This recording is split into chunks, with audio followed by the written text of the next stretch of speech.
Check. Tech support, can you hear me? Check. Yes. Okay, great. I can't see anyone. Am I going to have a video feed coming back my way?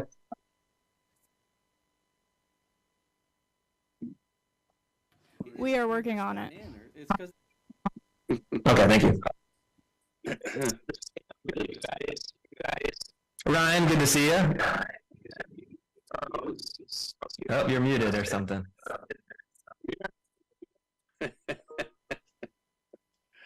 You don't sound good, Ryan.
Real close, Matt? Oh. Share. Matt, they got us coffee drinkers together.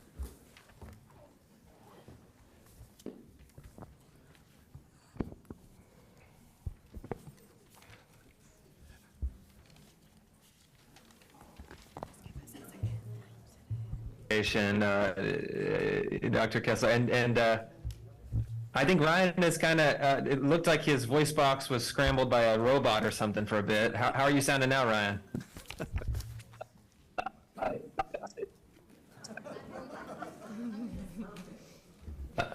Uh-oh, not great. Must be artificial intelligence, Ryan.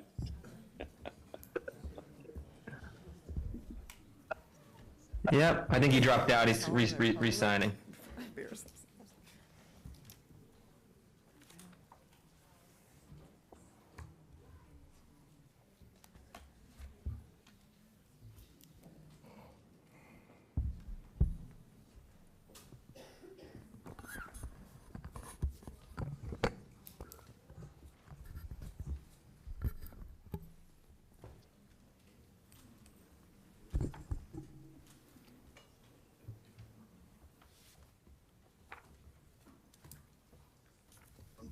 Right, I can see the feed. Yeah.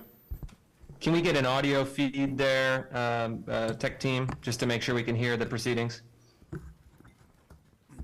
Testing. Wonderful, thank you so much.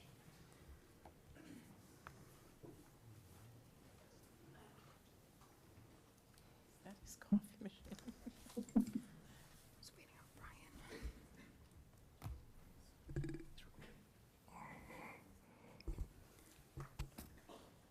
Okay. Good afternoon, everybody.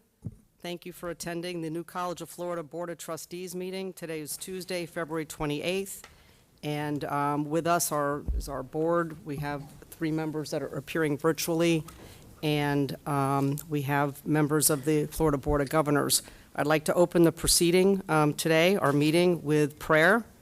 We're going to begin the meeting with prayer from Pastor Carl Dixon from Calvary Chapel Church.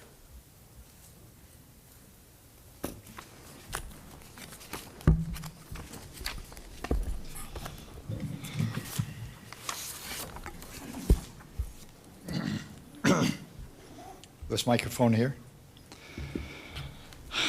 I just want to say before we start, I warned them I wanted to say this, just you'll understand it even in the prayer. Our church had a ministry to New College and also to Ringling School of Art many, many years ago, and I was asked often to come and do debates because of something to do with my background. And we would do debates about religion in general, and then especially in the Bible. And I found the most challenging students of all were the ones at Ringling, and not Ringling, I mean at New College, and I really enjoyed them. And so I'm privileged to be here. And so let's stop and pray.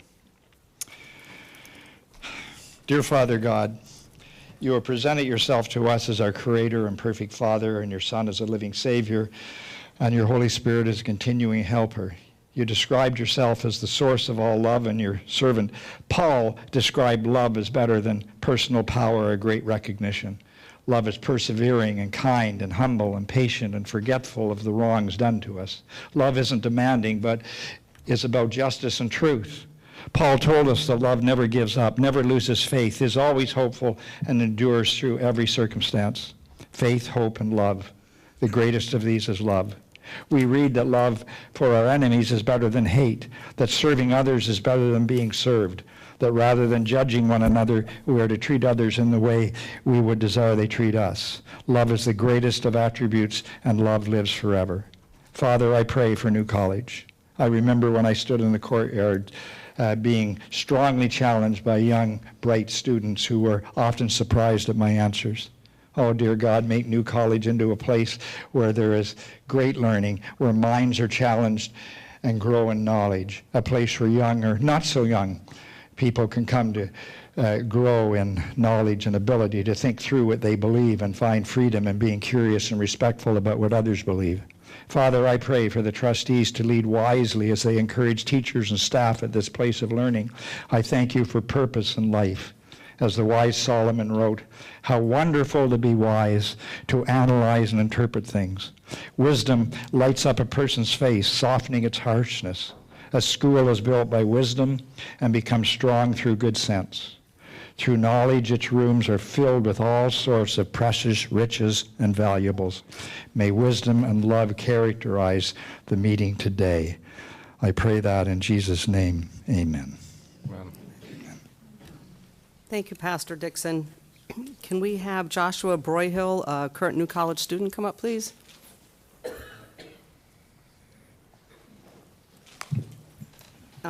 Joshua's going to lead us in the Pledge of Allegiance. Please rise.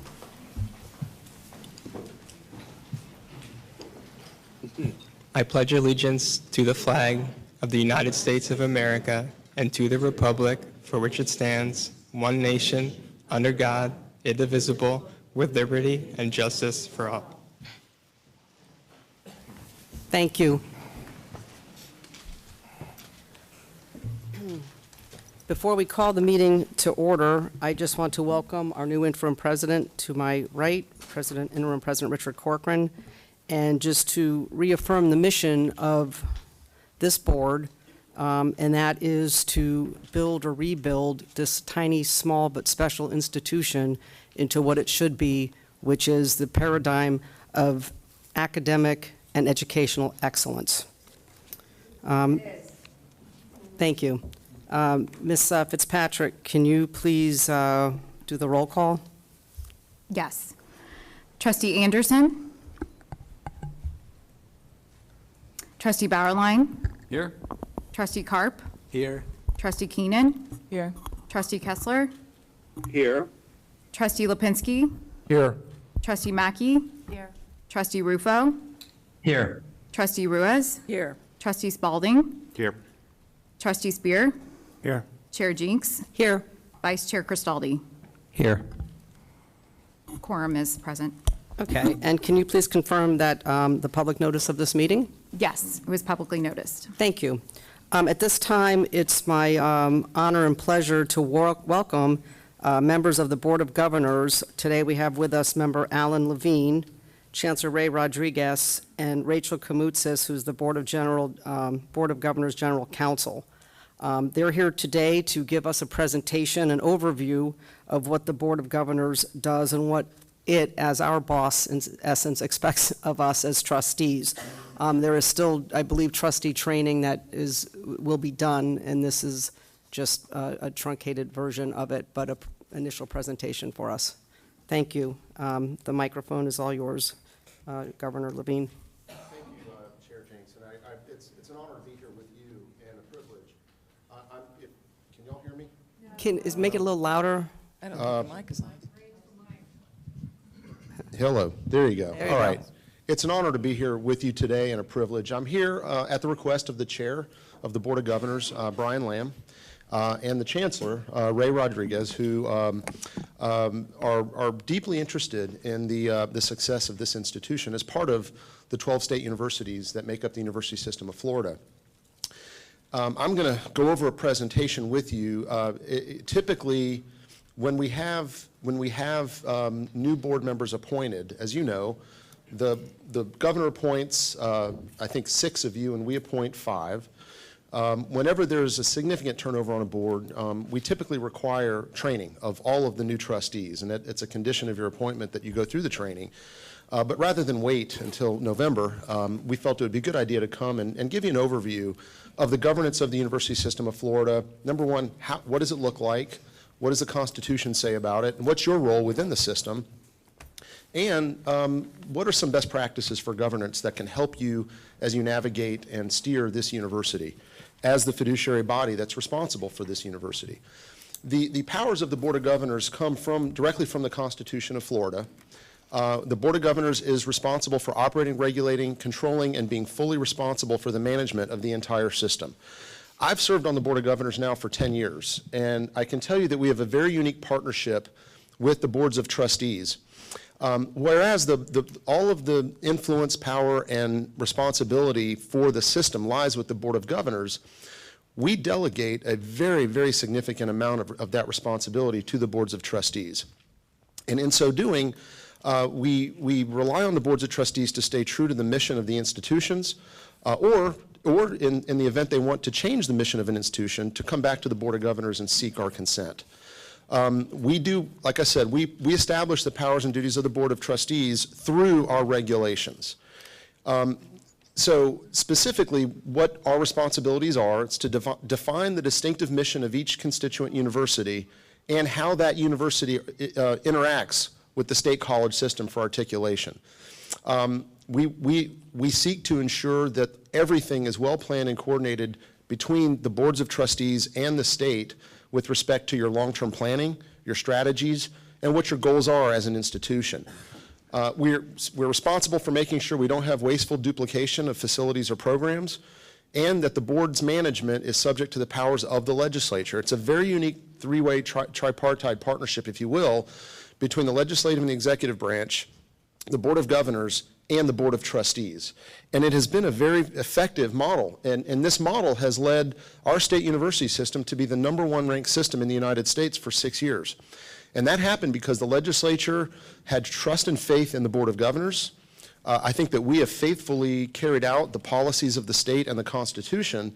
And that has occurred because the boards of trustees of each university have remained focused on their mission and recognized their role within the system. So this just gives you a pictorial of what the Board of Governors looks like. There's 14 appointments made by the governor to the Board of Trustees, to the Board of Governors.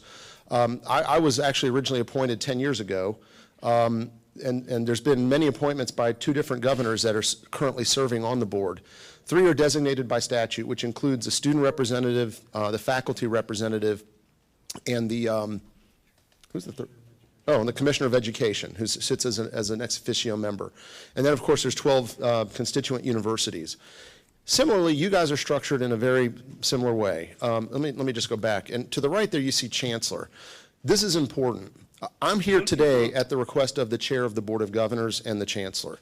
But we have a unique partnership between the Board and the Chancellor. While the Chancellor reports to the Board, we see the Chancellor as our partner. The Chancellor speaks for the system. When, in the absence of direct policy decisions from the Board of Governors, we rely on the Chancellor to establish and make those policies until we can meet and talk about them. And it's very similar to the structure of a university board of trustees. The president of a university is the spokesperson for the university. We see it that way. The chancellor interacts with the presidents routinely. And I'll get more to this in terms of the breakdown of those responsibilities between the board and the president. But again, we seek to have the boards of trustees as the fiduciary body. You are responsible for this institution. As a body, you are the ones responsible to the Board of Governors and to the legislature. The president is here to carry out your policy. get into the statutes or the delegated powers that we have delegated to you specifically. And it's broken up as shall and may, and that's an important distinction. Shall, these are things you have to do, that we have said you have to do as a board, or make sure they're being done. You have to provide administrative oversight of the university and college in a manner that's dedicated to the university's mission. And you're going to see the word mission a lot. It's the most important word in all of this is mission. What is the mission? Are we achieving the mission? Or if not, what do we need to do to accomplish the mission? Or do we need to reassess the mission? Adopt a university strategic plan. I serve as the chair of the strategic planning committee for the Board of Governors, and I work very closely with the boards of trustees to make sure that, and our staff in particular works very closely with the boards of trustees and your staff to make sure that the strategic plan is in alignment with our goals and objectives for the system.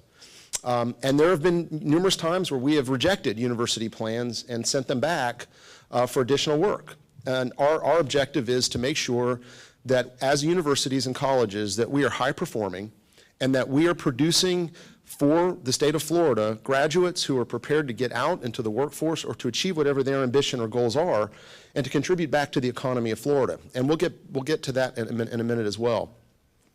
And you can read these. I'm not going to read all these for you, and you guys have this presentation. You can certainly refer to it. Below that, you can see what you may do. You have very broad powers as a board of trustees. You can establish committees, policies, and regulations for your university. And all of these things are things that we have said that you as a board of trustees can do without our approval necessarily on a specific basis. So,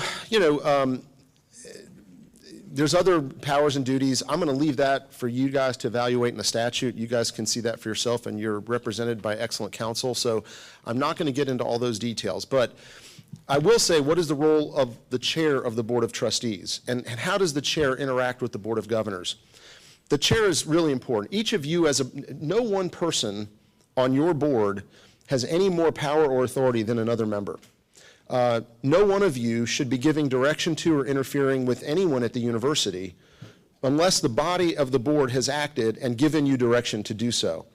There is implicit authority given to the chair once that chair is elected by the Board of Trustees. That chair speaks for you before the Board of Governors. The chair represents you before Board of Governors meetings. They attend all of our meetings along with the president. And we seek, the way we structure our board meetings, just as you're sitting around this table today, the presidents and the chairs of the board sit around the table with us. We include the chairs and the presidents in our deliberations, and we seek their ongoing input before we make decisions so that we all buy into those decisions, and then you can effectively come back and carry those decisions out. But these are typical duties that are implicit in the chair's responsibility, in addition to anything that you might do by regulation to give your chair authority. Your chair is there to give guidance to the president when the president seeks guidance, or sometimes when the president needs to hear something that's going on. You hear things out there in the community, you hear things from various constituents, and it is important that that information be given to the president. In order for the president to succeed in fulfilling the mission and your policies, it's important for that president to have visibility into what you see and hear. And I think that is a very healthy relationship to have. That is a different relationship than when, and I'm not saying anybody here has done this or would do it, but when a board member comes on campus and starts giving direction to staff or faculty or assuming authority they don't have, in effect, they're stepping on the toes of every other board member who might not agree with what that person is saying or doing. So it's really important when there is policy made by this board, it's discussed here, and then the president be given the flexibility to carry it out. That is a best practice. That's how any good institution operates. And so you can see what those constituent responsibilities are for the president. The president is the CEO of the institution and reports to the board as a body. And again, I'm going to talk about that in a moment. Your regulation, taken right from your own regulations, is as you can read, and this is consistent. This statement is consistent with the fiduciary best practices of governance. And I'm going to talk about those in a minute. But there are very important requirements for board members. none of you are here representing anyone in particular except for two people. The student body president represents the student body, and the faculty representative represents the faculty. But even though they're here as representatives of those two bodies, they are not here to serve those two bodies. They are here to serve the institution. The fiduciary responsibility of every board member at all times is to put the interests of New College ahead of anything else. And so, you know, it's important when I get into the fiduciary responsibilities, which I'll get to in a second, your independence as a board member is critically important. You have to make sure that you exercise proper care in making sure you have the information you need to make the best decisions. At the end of the day, and I peppered this a little bit with some of my own observations based on my own experience. Our ultimate responsibility is to do what's best for the institution, which by definition means doing what is best to prepare our students for what comes after New College. And we governing bodies don't always agree with faculty, we don't always agree with students about what is best. But these deliberations are critically important. So the public and the students that are being served understand the reasons for the decisions and the why. They may not agree, but at least they understand the why. But there's also an important constituent here that I didn't mention. The customer here is your student body, clearly. But there's another customer, and it's the people, the taxpayers, who are providing funding for this institution. And so when you make decisions, well, let me say it this way. When the taxpayers have money extracted from them to support our state institutions, they have a right to expect a return on that investment. In the name of a college, that return on investment is that graduates are coming out of here contributing back to the economy and growing in whatever capacity they want to grow in as they pursue their career and their life ambition. And so it's not unreasonable anytime for any member of the board to question the efficiency of what we're doing. Are we spending money the right way so that the taxpayers are getting a return on that investment? That's one of the fundamental questions we ask when we look at things like student debt and when we look at cost per student. Because it's not just cost per student, it's cost per the person paying for this, which includes the student or the grantee or the taxpayer.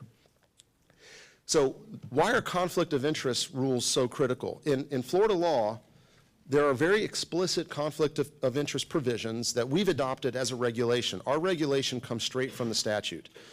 You cannot do business with your university. You cannot sell or lease any property, goods, or services. You can't do anything that creates value for yourself and be on this board. And so that's the law. It's also a best practice of governance. Now, if you ever have a question about a potential conflict, the first person to talk to is your general counsel. In any respect, I went through this myself. When I was appointed to the Board of Trustees at the University of Florida, there was a question about whether I had a conflict of interest. Rather than find out the hard way, I went to the Ethics Commission and I sought an opinion. And the Ethics Commission unanimously said I did not have a conflict of interest. That protected me and it protected the institution. And quite frankly, my case has actually been used as a model case for why boards of trustees, if they think they have a conflict, should go ask the question. Because you don't want to find out you have a conflict after a conflict has occurred, because if you act where there's a conflict, you could potentially undo the action of the body. And so you got to make sure you run those traps and make sure you keep your general counsel informed if you even think you do have a conflict of interest. You must vote unless there is a conflict. You must vote. You can't abstain from votes. As a member of a public body, you were appointed for a reason, and it's to help manage a university or oversee a university, and you have to make decisions, and some decisions are tougher than others, but those are the ones where the public needs to know what you think. And again, you can't use your position to secure any special privilege, benefit, or exemption for the trustees, for yourself or others, and you can't solicit anything of value. Again, just follow the guidance of your counsel. Now, let me get away from the regulations for a minute and talk about best practices, okay? I mentioned the fiduciary duties of duty of care, duty of loyalty, and duty of obedience. The duty of care requires you, and in the not-for-profit world, and I run a not-for-profit company that is based up in Tennessee. These are legal requirements for board members. The fiduciary duty to pursue the interest of the institution with reasonable diligence and prudence. That means you have a responsibility to do the appropriate homework to make sure you have all the information a reasonable person would need before making a decision. You know, and the reasonable person standard is a reasonable standard because everybody some people like to dig in really deep, some people prefer to have a more broad perspective, and then let the board have the dialogue and make the decision during that meeting. But the fiduciary duty of care is very important. Number two, the duty of loyalty. Again, placing the interest of the institution ahead of your own interests at all times. And listen, it's important because New College is a being, it's an entity. And you are, as the governing body, you are responsible for the well-being of this entity, of this being. And so if you can't put the interests of the institution ahead of your own, you really ought not be in this role. I have every reason to believe, having spoken to each of you, that we have people here who are very committed to this duty of loyalty. And the duty of obedience. And this is really critically important. Being obedient to the laws and regulations as the governing body with the fiduciary responsibility of the institution, you have to make sure that this organization is always compliant with the law, with regulations, and with its own policies and carries out its mission appropriately. Now, I'm going to talk about accreditation in a minute, but accreditation is an important area right now of conversation in the state of Florida. The legislature and the Board of Governors have authorized the universities to seek accreditation from any accrediting body you wish to. Historically, we've not had a choice. Historically, we've always had to go with a certain accreditation body based on geography. That changed, the federal government changed that several years ago where they said by the choice of the institution, if there's a better accreditation body that better fits the mission or the orientation of the university, you can do that. And we've given the universities the flexibility to seek other accreditation. And many universities have already begun that process and have sought to change accreditation. But keep in mind that in order to change accreditation, you cannot be currently in a position where your accreditation is at stake. Meaning if you take any action that causes action by the accrediting body, that stops you from being able to change accrediting bodies until that issue is resolved. So this goes to the duty of obedience, and that's just it's important for you to know that because of where the Board of Governors is in this process right now. The best approach and the best policy generally for boards, always lean on the fiduciary duties of care, loyalty, and obedience. If you're considering or contemplating an action, ask yourself if you're fitting squarely within those three fiduciary duties. If you don't know, if you're asking the question and you're really not sure what the answer is, sit down with your general counsel and the president and talk about it. It's always better to stay well within those lanes because when you get outside those guardrails, that's where trouble looms. I said this earlier and I can't restate this enough. No one of you has any more power than anyone else on the board. Unless you are explicitly given authority by this board through its action, other than the implicit authority you've given the chair, you only act as a body. You only have power as a body. And so, I say this because I've seen it so many times, it completely upsets the institution when any one board member takes it upon themselves to venture outside the body. And so don't put yourself in that position. It's not a good position to be in. There are 13 of you, and every one of you are important. And if any one of you thinks you're more important than any of the others, then you've lost sight of the fiduciary duties. The non-interference provision is a best practice, and non-interference means you have selected a president, the Board of Governors, or an interim president, and the Board of Governors has confirmed the interim president. So this president has all of the powers, duties, and responsibilities that inure to a CEO. And that president cannot function successfully if people are managing around the president. It's really important, particularly during a time of change, that the president speak clearly, represent the body of the board, and represent the policies of the board. But that doesn't mean that you don't have a right to seek inquiry or information. because that goes to the fiduciary duty of care. You can't comply with that fiduciary duty if you don't avail yourself. So it's always a good thing. If you have questions or you need information or data, make inquiry of the president and say, this is what I need. His job is to make sure you get it. No good president would ever deny information to a board member who's trying to fulfill their fiduciary responsibility. And again, I would do everything in your power to avoid the perception that you're acting in a manner to serve yourselves or in any manner outside those three fiduciary duties. We all come from somewhere. We all come from various levels of experience and practice, and that's what makes this such a great opportunity for all of us to serve. But it's really important. Every time, typically what I do in my own company, we start every meeting with a discussion about the mission, because it keeps us focused on what it is we're there to do.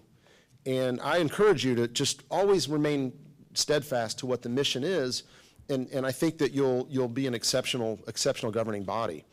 All meetings have to be open. Your council will, I'm sure, give you a lot of education on this if they haven't already, about public meetings, and any discussions between two or more members related to board business has to occur in an open notice meeting, and the actions must be captured in official business minutes. Now, does that mean that you're not allowed to ever talk to each other? No, it means you can't discuss things with each other that are going to come before this body for action, because the public needs to have the ability to see the deliberation that occurs. But that, again, seek counsel from your general counsel. But just a couple weeks ago, there was a message I wanted to send out to the entire Board of Governors. I sent it to the Chancellor, and I said, please send this out to the entire Board of Governors, and he forwarded it out to everybody. So it's okay to share information. It's always good to do it in a way that is compliant with the Sunshine Law, believe me. So I'm going to stop there on the issues of governance generally. I'm trying to get through this quickly so you can get to your business. But are there any questions at the moment based on what I've already said before I get into some of the elements of the Board of Governors? Yes, it looks like Trustee Bauerlein has a question. Just quickly, is New College committed to a single accreditor at the present time? Currently, you are accredited by SAC COC. I think 3 of our other institutions have requested a change to, I think the HLC, or yeah, the Higher Learning Commission. There's a process for that. You have to submit a request, I believe, to the department. Our staff will certainly help you if you make a decision you want to go in a different direction. But we've encouraged all of the universities to take a really good hard look. Not every university or college needs to be accredited by the same entity. You got to find one that fits your mission and what you're trying to attempt to do. And so far, I'm very excited about the work that's been done by the other schools that have already entered the process of changing. I lost my presentation. It disappeared. The rest of it might not have been all that important. But any other questions on what I've already talked about? Anybody else? Okay.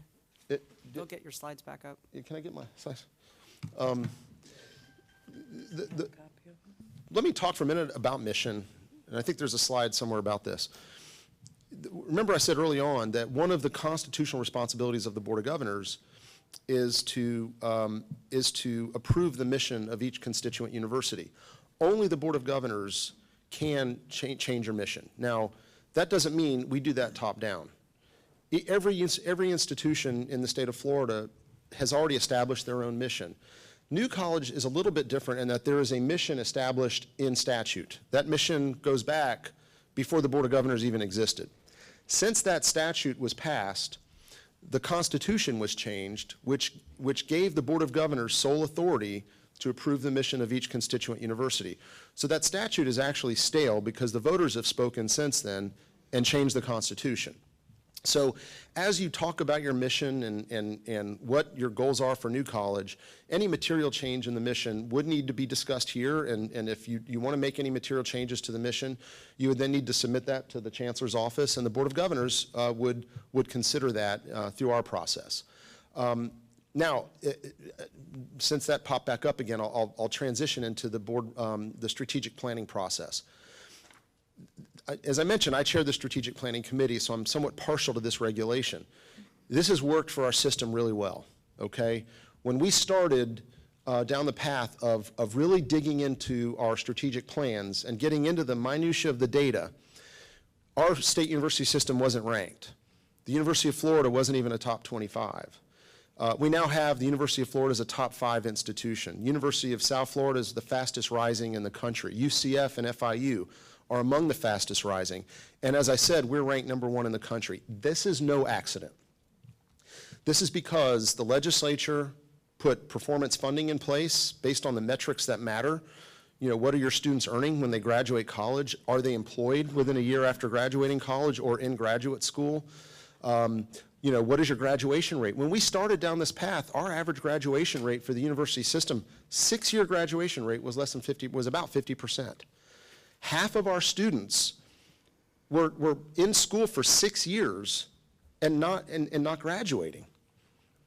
And so if you think about what comes with that, debt, a lack of opportunity, what we were doing to our student body throughout Florida was I think, negligent. And thankfully, the governor at the time and the legislative leadership said, we got to do better. And the Board of Governors stepped up, and we put really strict strategic planning guidelines in place that require you to be very specific about what the metrics are and what your plan is to address those metrics. And so, and again, it's easy to get lost in the data, but what's behind the data, and this is what drives and motivates the Board of Governors, and I think I speak for my colleagues when I say this. Behind the data are students who have entrusted their education to us. And our responsibility to them, it isn't to be always agreeable. There's always room for disagreement, as long as there's room for opportunity for people to express various opinions. But at the end of the day, behind these data points are students whose parents, whose family members, where the taxpayers have made an investment, and our job is to secure the return on that investment for that individual and for the people that are paying for it. So this strategic planning process is really important. I would take it very seriously. You don't want to have your president and chair in front of the Board of Governors having their plan rejected. And we have done that, and we don't shy away from doing it because we do have high standards. I mentioned accreditation. You know, any substantive change to an institution's mission and operations do require approval from your current, whatever your accreditor is at the moment. So, you know, all of these things, just understand all the steps that have to be taken in order to make sure that we stay compliant with our fiduciary duty of obedience to our regulations and to our accreditation, to the extent that you've chosen that accreditor. Bring this in for a landing.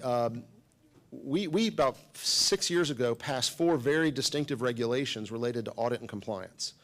Each university is required to have an audit and compliance committee and a chief audit executive that operates with organizational independence. That means that the audit executive can report administratively to the president, but functionally they report to you, to your audit and compliance committee. That's important because the board, as the fiduciary body, the board has to have direct visibility if there's any audit issues or compliance issues, and the chief audit executive has to be able to operate without fear of retribution. You can outsource these functions with the approval of the Board of Governors. And so I can't underscore enough how important this function is, and it's something that we are constantly reviewing and evaluating to make sure that our universities are taking compliance and audit very seriously. I'm going to close with I'll close with a story I tell.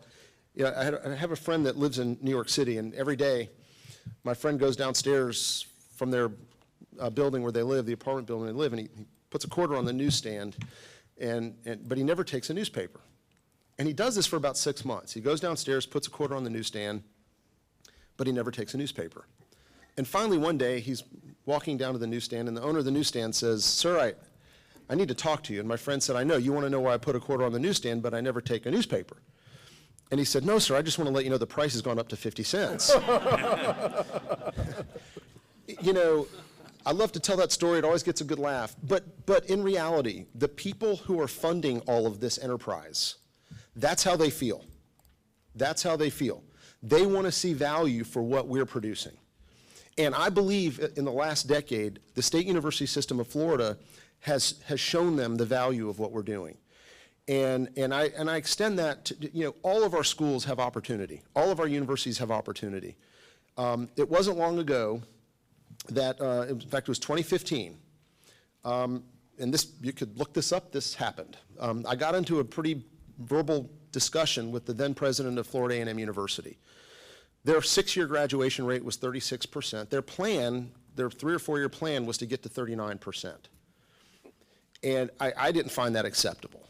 And so I refused to vote for their strategic plan. And it became a big issue at the Board of Governors.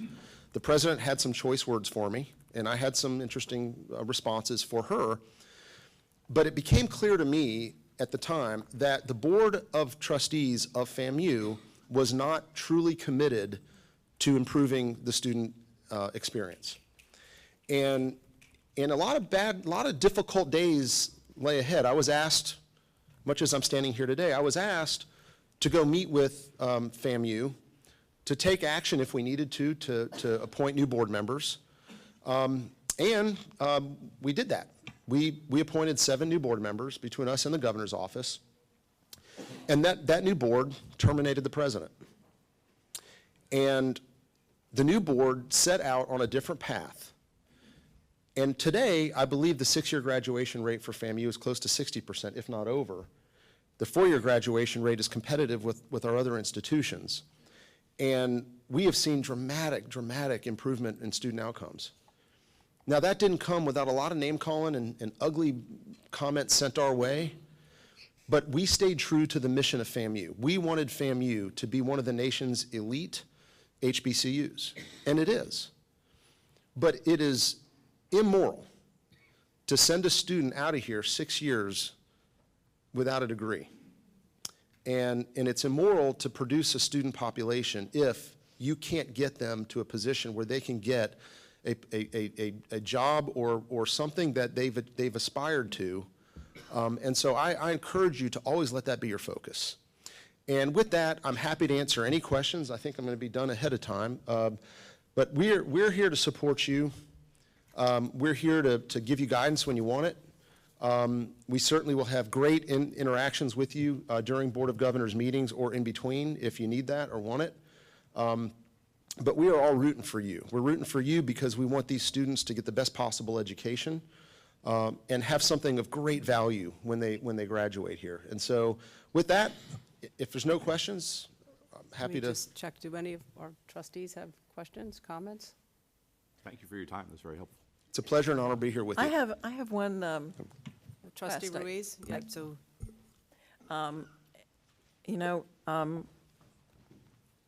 Alan, you've made me think about social media and how to reinterpret everything that we do in that light. And I'm wondering if our general counsel could give us some guidance on the use of social media. We always want to be above board and not personally benefiting financially from our role as a trustee. And I think it would be good to have guidance for those of us who have subscription or paid or fundraising social media, where we're clear on what we're allowed to do as a trustee vis-a-vis our work here versus what might be questionable, so that we all have the same set of guidance, because in the spirit of making sure we're not getting into trouble, I think that might be something good to look at, because everything changes with social media. The things that we take for granted are in a different light, and so I think getting some clarification and guidelines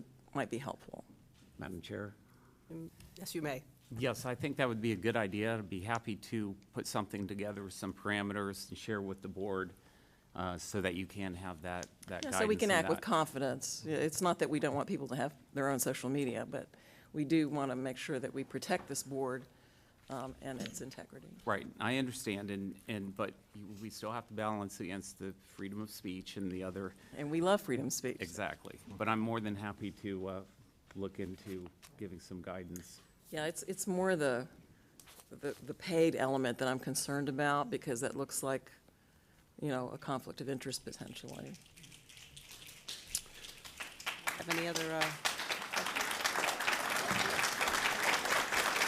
Levine? Thank you so much. We look forward to working with you and traveling across the state to attend the meetings. We will do our best to submit our strategic plan and do everything within our power to make this succeed. Thank you. God bless you guys. Thank you. Thank you.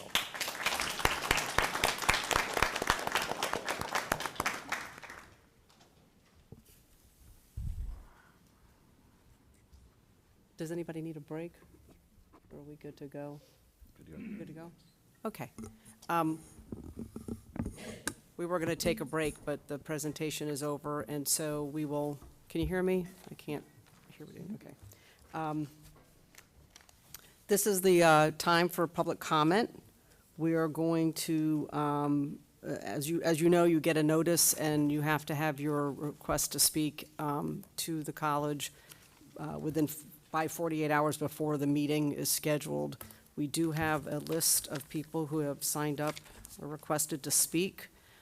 We, I think, have 49 or had 49 people, and so we're going to give each speaker a minute each to come up to the microphone. At the end of a minute, your time will be done. The microphone will cut off, and we ask that you please yield to the next speaker who has signed up and waited to provide public comment. We're going to call people up 3 at a time, again, mostly based on the order in which you submitted your request, and Ms. Fitzpatrick will name them, and you can come up and stand. And Chair Jinks, over here. yes, yes, sir. If we have a comment back to one of the public comments and want to respond back, would it be appropriate to do it right then? No, we'll just go through the part of the program on public comment, and then we can address what we want to say after that in another meeting. When? Or at this meeting, yeah. In general discussion. Yeah. In general discussion Yes, at this we're gonna let meeting? the At what point in the agenda We're would that going to be? let the speakers come through first. We're just going to take their comment now. Yeah. Do we know So- what time, what point in the agenda that would be? If you have What point in the agenda would that be to respond back to some of the public comments? trustee comments. We can do trustee comments at the end. Okay, thank you. So we're going to just, we want them to be able to come through, and, because Yeah, they've waited makes to sense. come on. Thank you. So, Ms. Fitzpatrick, if you could call the first 3 speakers. Yes. First up, we have Sonia Howman. Next, after Sonia is Mike Sanderson, and then David Gilman. Thank you. And when you come up to the podium and after you've spoken, please hand your lanyard over to the lady that's in the blue behind you. No, thank you. There's no way I can follow what that man just said. Trustee Jenks, at the Friday Foundation meeting, you seemed truly puzzled why the changes at New College were met with hostility and not joy, particularly when a $15 million influx accompanied them. But I really do hope to clarify this for you. Please, ma'am, try to put yourself in the position of these students. Imagine if you were a history major hopelessly in love with the truth, and you woke up one day to find that 3 members of the 1776 Commission, which was widely academically reviled, are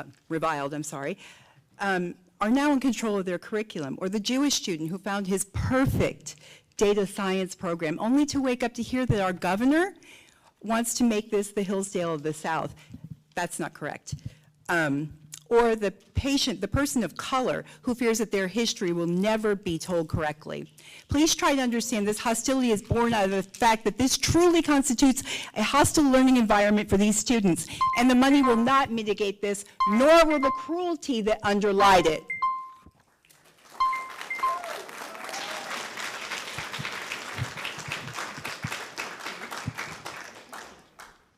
Now we have Mike Sanderson. Hi, my name is Mike Sanderson. I entered New College in 1999. I'm speaking today regarding the proposal to abolish DEI bureaucracies, and I'm speaking in favor. And while I find Dr. Statistician's proposal broadly inoffensive, I strongly agree with many aspects of the model policy in the January 31st packet. And based on that, I urge the board to use its mandate to abolish DEI bureaucracies, to abolish the Student Life, Gender, and Diversity Center, and based on student life. I condemn the Student Life DEI offices based on something that happened 20 years ago, starting in this room. I was on that stage, packed house with all students. I made a joke I shouldn't have. And while students were able to work through the complex issues, it was the paid staff who picked sides based on superficial characteristics. And that's why I'm dressed like this today, not for the benefit of the board or because I like to, though I do, but so it's very clear where I'm coming from. I don't know how it operates now, but an office that can operate one time should not exist. And based on this board will vindicate a lot of queer students and allies from 20 years ago by wiping out the Student Life DEI offices. Thank you. Thank you. Next up, we have David Gilman. Hi, I'm David Gilman. I teach computer science at New College. Can you speak up a little bit, sir? I'm sorry, I can't. Hi, I'm David Gilman. I teach computer science at New College. I built the computer science department from scratch at New College, and I helped build data science too. Computer science and data science have attracted students to the college. My approach has been to attract strong and independent professors to New College because I believe those qualities in faculty attract smart, well-motivated students. I recommend that the board create an environment that will continue to attract strong and independent faculty to New College. This means granting them the freedom to do their job in the manner that they deem best and paying them fairly.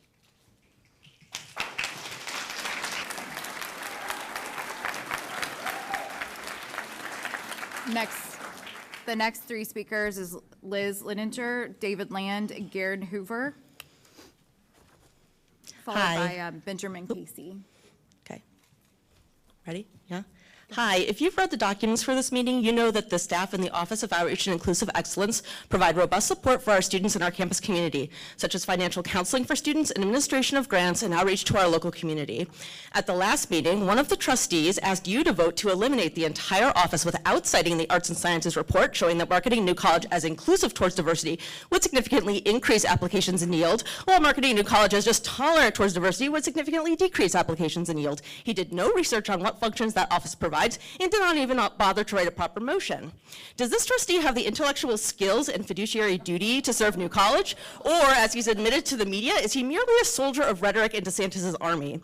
Thankfully, some of the other trustees quickly saw the possible threats of acting without all the information at hand.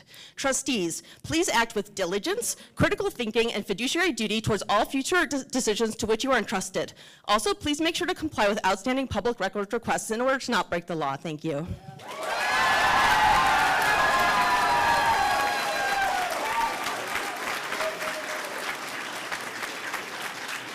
Next up, we have David Land, followed by Benjamin Casey, followed by Betsy Braden. Good afternoon. I'm a New College graduate, class of 70, Florida resident, and decorated combat veteran, perhaps the first one at this school. I strongly support current efforts to have a more politically diverse academic community than now exists. Our goal has been to have 1,200 students. That should remain our goal, with half exactly the type students here today, with the other half polar opposites as to backgrounds, lifestyles, educational goals, and politics.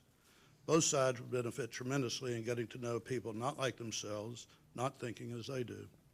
What I absolutely do not want is for the school to move from being perhaps a far-left institution, sometimes intolerant of others, to being an intolerant far-right institution. I think all sides have a once-in-a-lifetime opportunity to work together to make New College better than it has ever been without abandoning that which has made it educationally special for decades. In closing, I would urge you to consider the two documents I provided earlier electronically and a hard copy today. Thank you.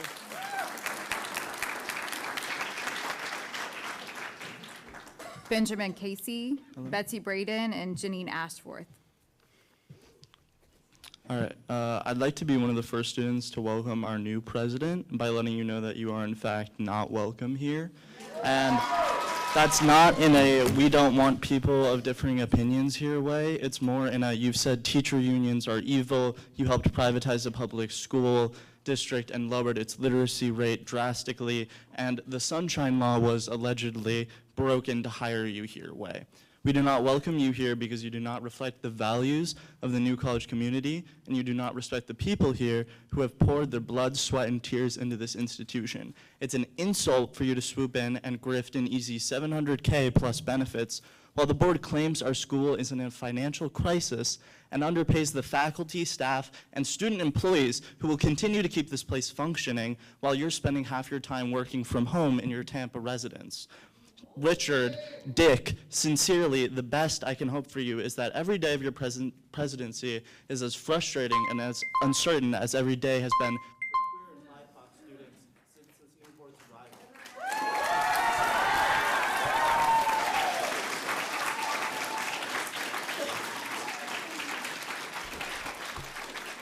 Betsy Braden, followed by Janine Ashworth and Tamara Solom. J6, 2023, not 2021, the governor starts his free earned media tour to take over New College. Jan 31st, BOT meeting. Pick a new president before firing the old president, a violation of sunshine laws. February 14th, BOT meeting. President Corcoran is installed. Corcoran, whose education experience as Commissioner of Education includes driving down learning rates while grifting, resigned in disgrace. Not even FSU wanted him. So the board hires him and more than doubles the salary after complaining that the school's financials were in shambles. February 21st, BOT meeting. Alexander Jones calls in and endorses NCF freedom. February 24th, Foundation board meeting. Foundation doesn't have money allocated to pay Corcoran. Chair Jenks explains that money will flow in from somewhere.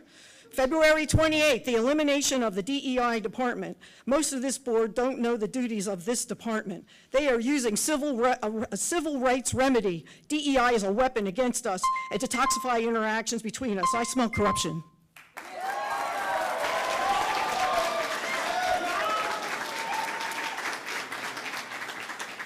Janine Ashworth, Tamara Solom, and then Elisa Mitchell. I would like to thank the puppet trustees for being so stupid, and Corcoran the pretender for being so nakedly greedy.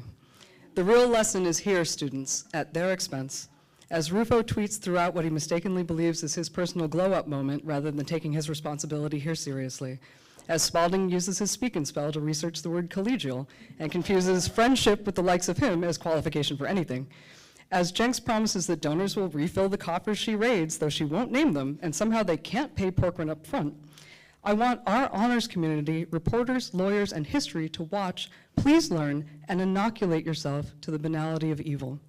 How smug, how dumb, how easy they are to beat with basic logic, reference lists submitted digitally for the record, and any tyrant's kryptonite, the truth. Keep speaking truth, fam, calmly in the face of cowardice. Force the unjustifiable to justify their every slimy move. Protect the next victims, claw, bite, and scratch until our violators have no face left to save.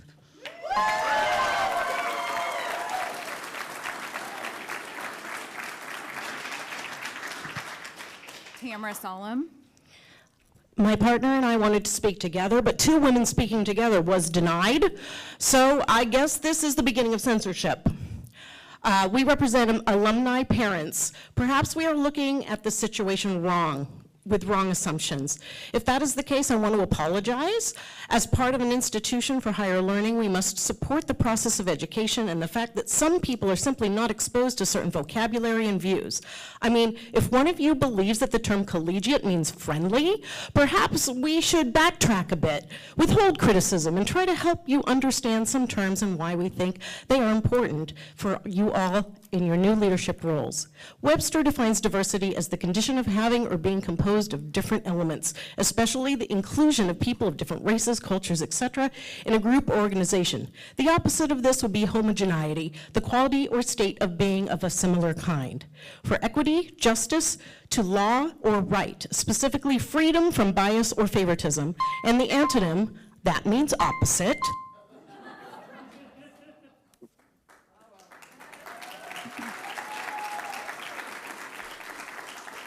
Elisa Mitchell is also speaking for Jessica Word, so we'll set 2 minutes on the clock for her. Followed by Danny Johnson, Reverend Dr. John Dower, and then Sam Scharf. Thank you. Thank you.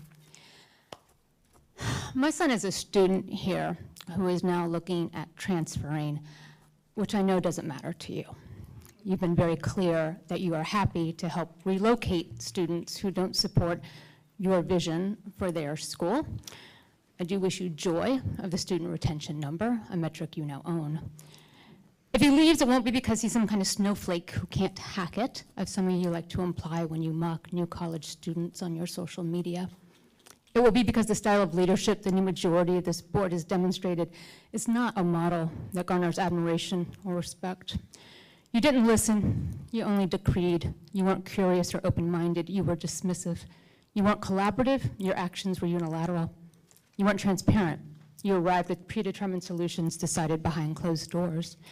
You tell people here that they're a failure, that their culture must change, and you make them feel like their children's education and even safety is at risk, and then you marvel that they're angry.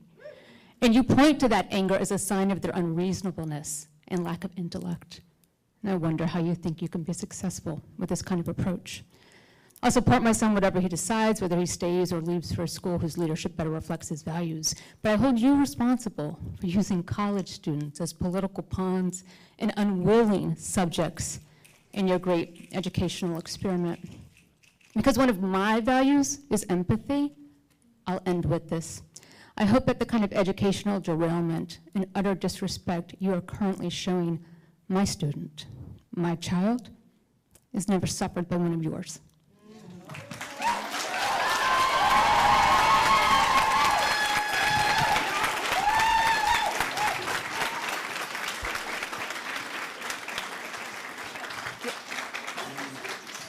Danny Johnson. It is because of a 32-year-old law about inclusion, the Americans with Disabilities Act, signed by Republican President George Bush, that allows somebody like me to participate in many public meetings. House Bill 999, line 304, indicates that inclusion is a political identity filter. At what point did becoming disabled become a political identity? I didn't know that was a party. Look, you cannot talk about eliminating inclusion while trying to dance around the basic rights that have been codified into law by both the ADA and Section 504 of the Rehabilitation Act of 1973. Governor Abbott of Texas and I both use wheelchairs. You think that those laws care about our political affiliation? No, they care about equity. It's not a dirty word. Inclusion includes those of us in the disabled community, whether you can see that disability or not. And this makes me wonder if what's going on in House Bill 999, if the elevators are ever going to be fixed. Eliminating DEI means that the governor has opened himself up, and by extension, the rest of you, for lawsuits. And I'm sure that there are going to be lawyers who are willing to take on any discrimination lawsuit.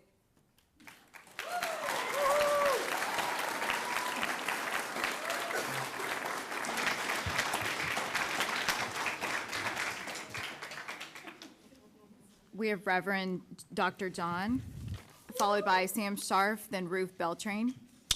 Reverend Dr. John Dorhauer, General Minister and President of the same United Church of Christ whose funds founded this college, and who couldn't be prouder of the institution it has become, to express my moral outrage at what the seven of you appointed by the governor have set out to do here. When Martin Luther King said that the moral arc of the universe is long, but it bends towards justice, he did so to warn us of sycophants like you, to inspire the kind of resistance that we see erupting on this campus right now, and to remind those who have been victimized by your brutality that but it looks like you have an opportunity to wield your power for this day. The long arc of history will grind you into dust, and they will win this battle, and you will be remembered for the sycophants that you are. That's what history does.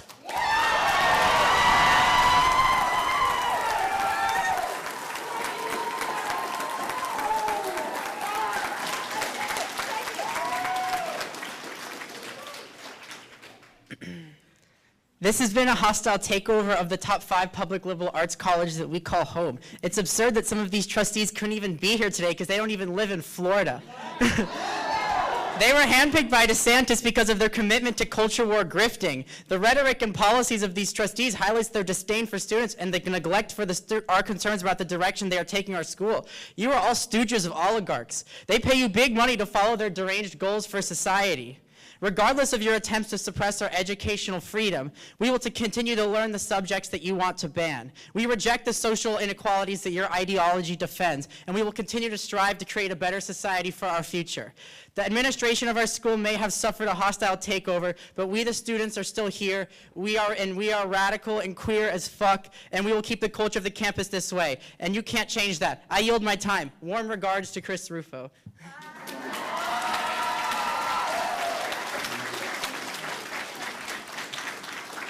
Ruth Beltrain, followed by Kristen Miller, then Jeremy Beecha. Hi, I'm Ruth Beltran, member of the Party for Socialism and Liberation. I want to take my minute to highlight the strong resistance against your takeover.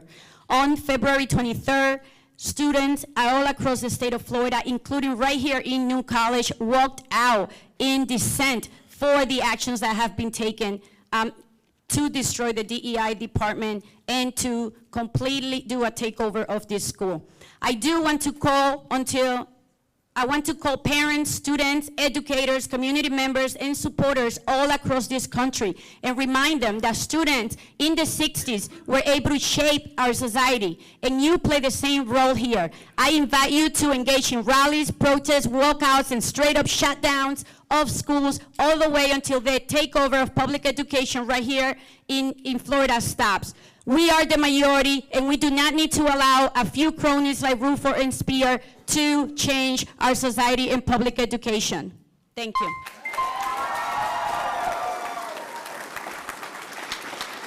Kristen Miller, followed by Jeremy Beecha, and then Jay Neves.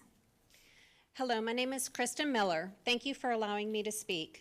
The new college holds a special place in my heart, and I'm distraught to witness the potential destruction of this storied institution. The destruction is inevitable by the callous way the new board is steamrolling the current curriculum, eliminating vital DEI programs, and threatening job security for our brilliant faculty. This is the definition of failing upwards. The first time I spoke, I asked you to please take time to meet with the students and have an open dialogue with them on mutual ground. See why we cherish this university. I urge you to take the time to see what makes New College so valuable to the students and the community. Thank you for your time.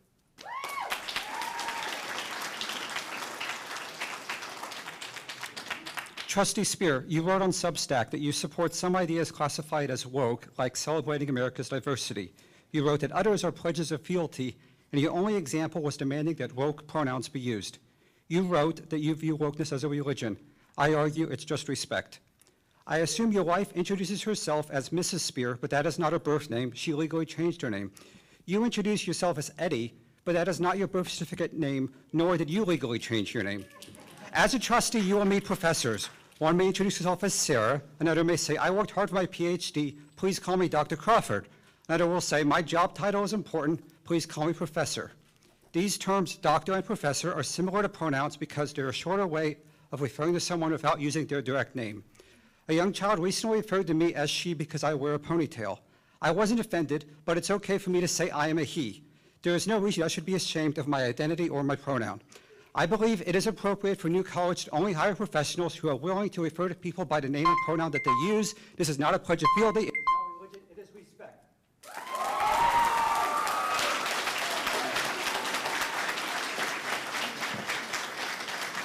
We have Sarah Ingalls, Cynthia Schelsberger, Lisa Meja, and then Jenny Wright.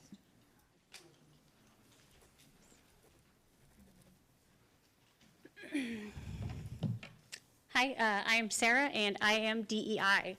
As a 44-year-old college student, by age, I could have given birth to nearly all of my fearfully and wonderfully made classmates. I am also a disabled veteran, and I stand here about to be collateral damage, casualty in the war on woke, a war I did not enlist in when I enrolled in school. So very easy to get misdirected in this fallen world of ours. I sought his guidance on what to say to you all today, and he laid Philippians 2, 3, and 4 on my heart. Do nothing from selfish ambition or conceit, but in humility count others as more significant than yourselves. Let each of you look not only to his own interests, but also to the interests of others. So I ask, who do you serve? Your temporal influences and desires, or our Heavenly Father? Thank you.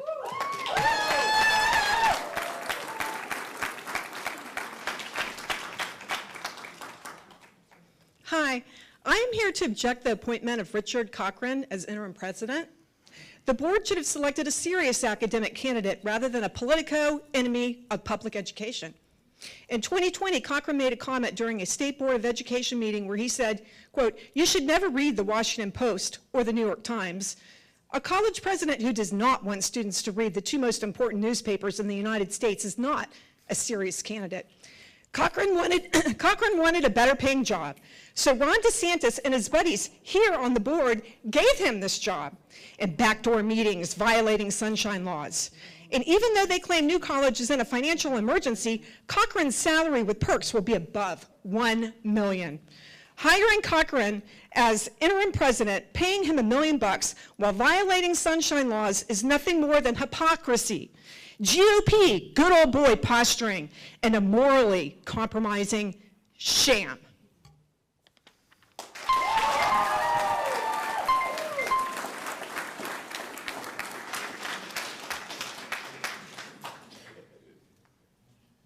Lisa Mija, Jenny Wright, Olivia Pierre.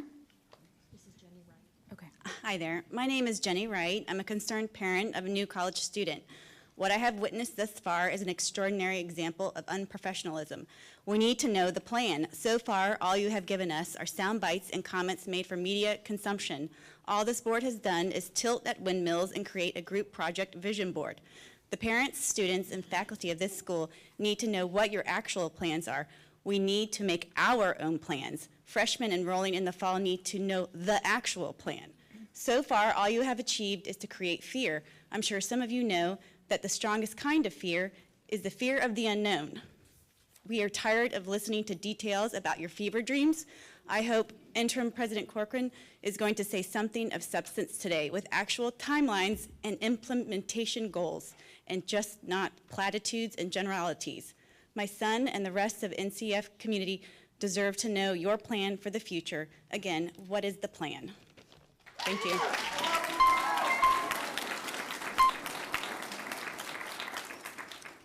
Olivia Pierre, followed by Jens Albies. This is Lisa's statement.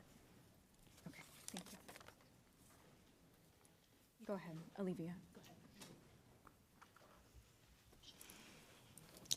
As a biology student and proud American citizen, I am here to inform you of goals New College students have. The Board of Trustees must prioritize actions which are in the best interest of our small school, not in the best interest of big governors. We students of New College of Florida want to pursue the American dream of life, liberty, and the pursuit of happiness.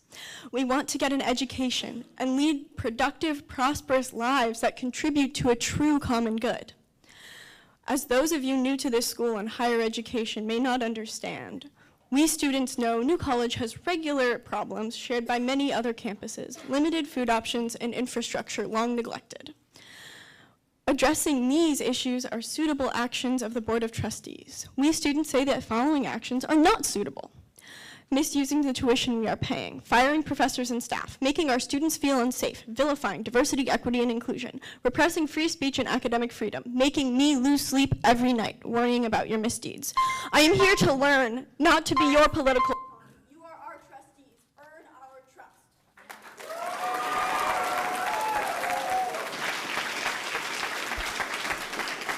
Jens Albies, followed by Joyce White, then Sherry Gorman, and then Deborah Politico.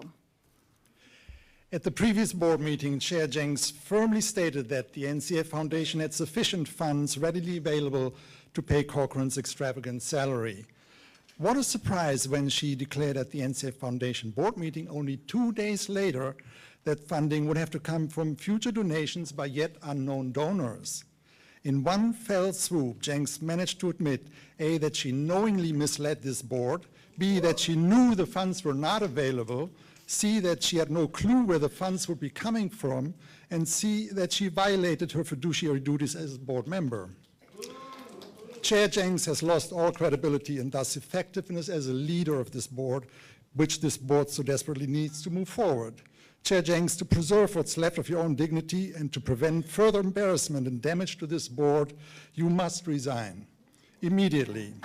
As we say in German, Lügner haben kurze Beine.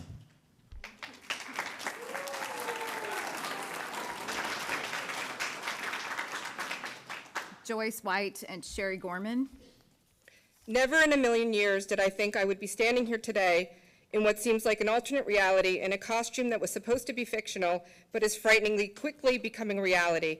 I am the parent of a transfer student who has a disability, a bright, ambitious woman with all the qualifications that would have allowed her to attend many other prestigious schools, but she chose New College. She wants to be a veterinarian, and I have full faith she will reach her goal.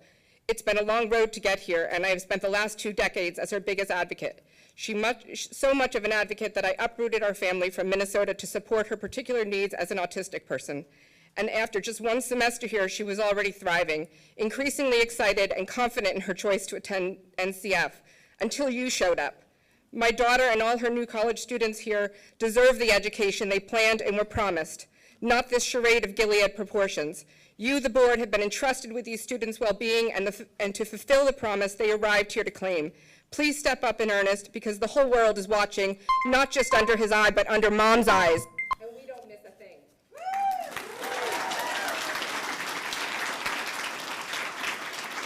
Sherry Gorman, followed by Deborah, and then Elizabeth Albus. As a Florida citizen, I am concerned about how we are shaping higher education. But my biggest concern right now is as a parent of a New College student in this environment of uncertainty and proposed changes. My daughter has another year to finish her degree, and I would ask the trustees to honor the current New College students in their commitments to finish their degrees without changing trajectory. This college has expanded their minds, not narrowed their viewpoints. These students, as you have seen with Trustee Keenan, and as I know with my own daughter, are smart. They were smart before they were being admitted to New College, and they're even more so now. They've invested their money, their hard work, and their time in creating a degree that works with their strengths and ambitions, and many are feeling anxious, and the rug is being pulled out from under them. It is in the best interest of the school and of the state of Florida to keep these students moving forward.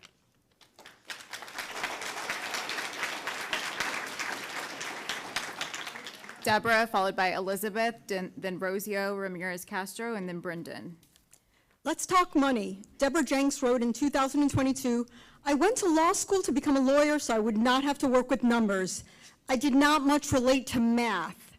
That might explain why she keeps insisting that the foundation has the money to pay Richard Corcoran's $1 million salary package. This is despite NCF Foundation's official confirmation that 99% of the foundation's money are restricted and cannot be used. It is alarming that the individual presenting the budget today, Deborah Jenks, doesn't relate to math.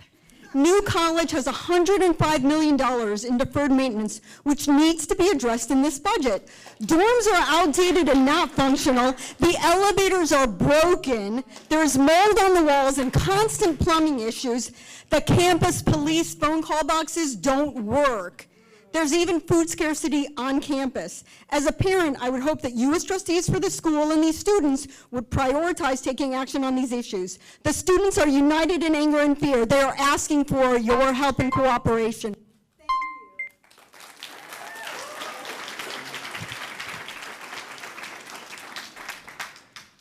As the proud mom of 3 New College graduates, I am appalled at the idea of dissolving the DEI program. What are you all so afraid of? Our daughters are successful, happy, productive members of society and can tell when fascism masquerades as classical education. They learned to think critically at New College. They were allowed to be their beautiful selves here. You can try to break the spirit of free-thinking New College students and alumni, but you will fail. Thank you.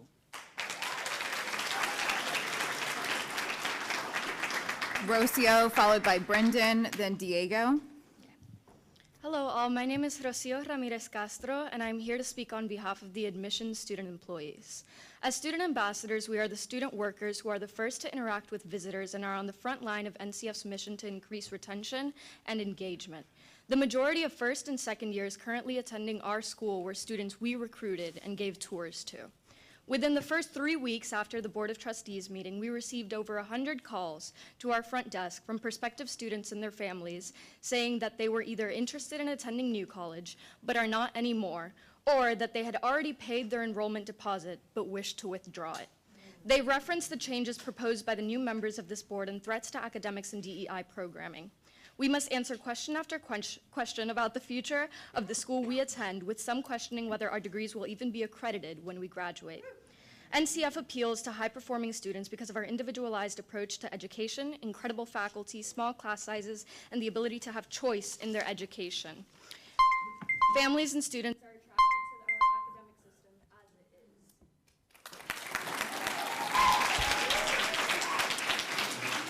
is. Brendan Hirsch, followed by Diego, and Michael Penny. Hello, members of the board. I have a legitimate concern that I need to bring up today that I feel I need to raise about a certain member. Some of the board members have made a point that preferred names and pronouns have no space in an educational environment. This is a space for learning, not political correctness. However, board member Jason Spear chooses to go by a different name than the one God chose for him. This is blasphemous. What's next? Students choosing how to present themselves and in front of their peers? You can say that you're anyone, Jason, but your name is Jason and will always be Jason. So students speak freely at the new college and have the right to disagree with each other. Of course, we should disagree with each other and on matters of opinions, and that's how we learn and grow. However, the new trustees, have tried their hardest to frame the basic rights of LGBTQ students as up for debate. They are not.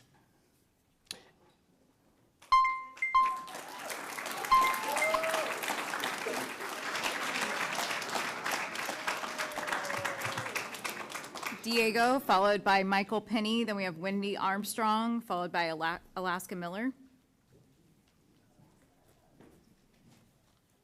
Hi, I'm Diego. I work here. Go Chargers. Welcome, President Corcoran. Huge fan of your references to Frederick Douglass. I rise to comment on agenda item number 8, the DEI changes. All of it sounds really good on the surface. Getting rid of bureaucracies, that could save some money. Ending mandatory training, that could save me some time. Keeping political coercion out, it's a little weird because inclusion statements are the norm in higher ed, but I guess, one less thing for applicants to submit. And identity-based preferences, I think we already have some anti-discrimination laws on the books. But I guess what I would like to point out is, why would you base such radical changes on an opinion piece, specifically on page 126 of last month's board prep materials, without publicly asking who wrote it?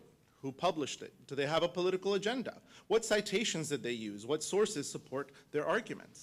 I'm just a humble theater director, but I would hate for you to be making systemic decisions based on the work of board members who are citing themselves in a politically minded think tank piece from non-empirically approached and non-peer-reviewed scholarship with citations that are right-leaning magazines and think tanks versus educational research of note. God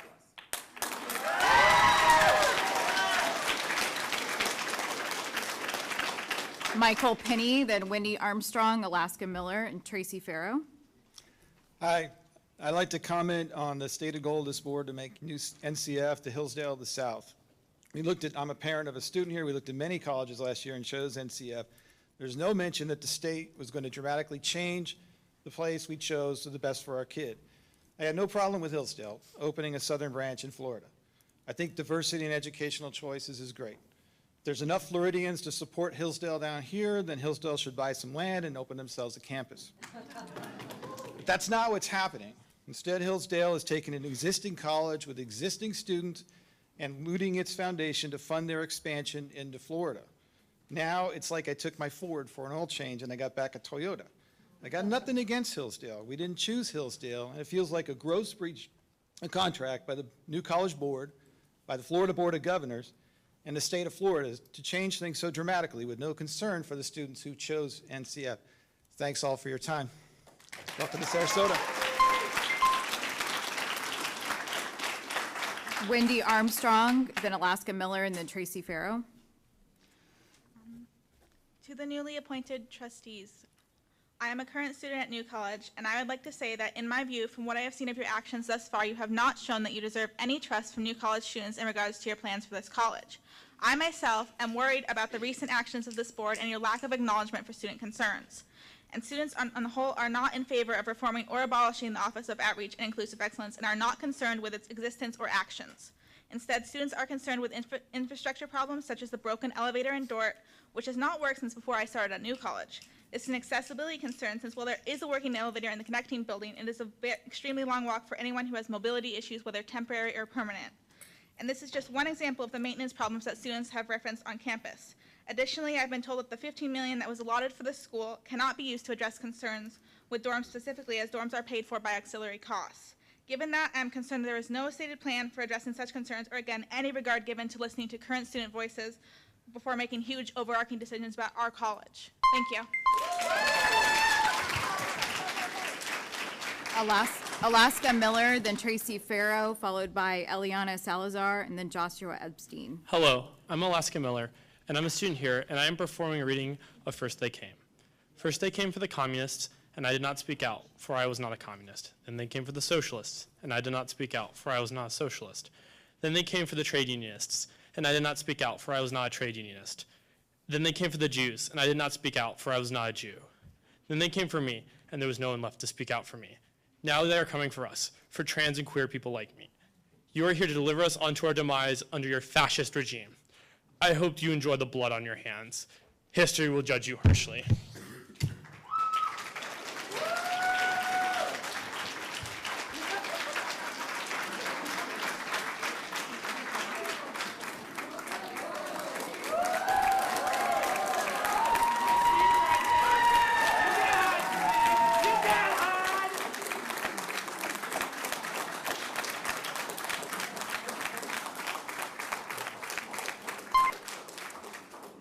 Next, we have Tracy Farrow, followed by Eliana Salazar, and then Joshua Epstein. Before I start speaking, I would request that I also get 2 minutes, as the woman several times ago, my partner Sherry, has conceded her minute to me. So if I could have 2 minutes on the clock, Can you please. check the list and just see? Sherry Benedict. Sherry is at number 47 Okay, on the so- list. So Sherry Benedict comes off? Yes. Yeah. Yes. Okay. Thank you. Thank you. I appreciate that. Thank you. Someone asked me this weekend how I was doing. I didn't have to pause. Without hesitation, I said if you had told me 53 days ago that I would be living in a hotel for the next 5 weeks, 1,000 yards away from my college student's dorm, that I would be spending up to 8 hours a day researching 7, and now 8, of the most manipulative, calculating, self-serving, politically motivated, narrow-minded individuals I've ever had the bad luck to run across, that I would be speaking at my 5th board meeting for this school in as many weeks, that I would eat, sleep, and breathe in fear, shock, and horror, not only for my child, but for every student and faculty member at New College, that my chest would tighten and I would fight back tears every single time I looked at them or talked about them to my family and friends, and that I would literally be debating wearing a Handmaid's Tale costume today to a Board of Trustees meeting. I would have said you completely lost your mind. I work in a world that is predominantly white, male, and conservative, but conservative doesn't always mean what you think. There are many people who are fiscally conservative, yet also have a more humanitarian, liberal view than you realize. And when you start taking away the rights of LGBTQ, African American, and marginalized groups, you're walking on fragile territory. The heart of every person I know has been touched in life by the people you are targeting. Make no mistake, when you step into that territory and try to destroy our loved ones, we will push back hard. To the newest trustees, to the interim president, and to your puppet master, Governor DeSantis, I simply remind you of this. Silence is complicity. Hitler did not and could not have acted alone. He relied on the cooperation of many people and the silence of even more. Know this, ladies and gentlemen, we won't be complicit, we won't be cooperative, and I can promise you we won't be silent.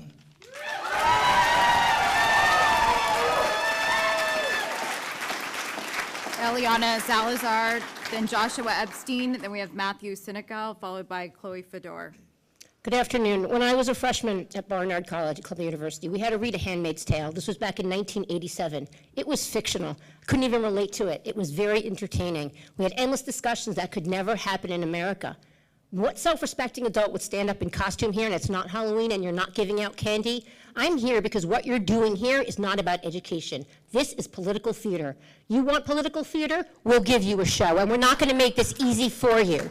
All of you are here because you are not interested in education. You're here because you are riding someone's coattails that you think is going to take you to the White House and national office. And we are here to tell you that that's not going to happen. There are far too many people paying attention, and they're not going to let you get away with sunshine violations, which all of you are doing, including, I'd like to point out, Mr. Rufo cannot block people from his Twitter account. You cannot do that under sunshine. You cannot prevent a public record. If you want to be a trustee, you can, but you cannot be a media whore and a trustee at the same time, and you cannot charge for access. That is profiting off the backs of our taxpayers and off of a very serious role that you have here. Please do your job and serve as educators to here, not as egomaniacs. Thank you.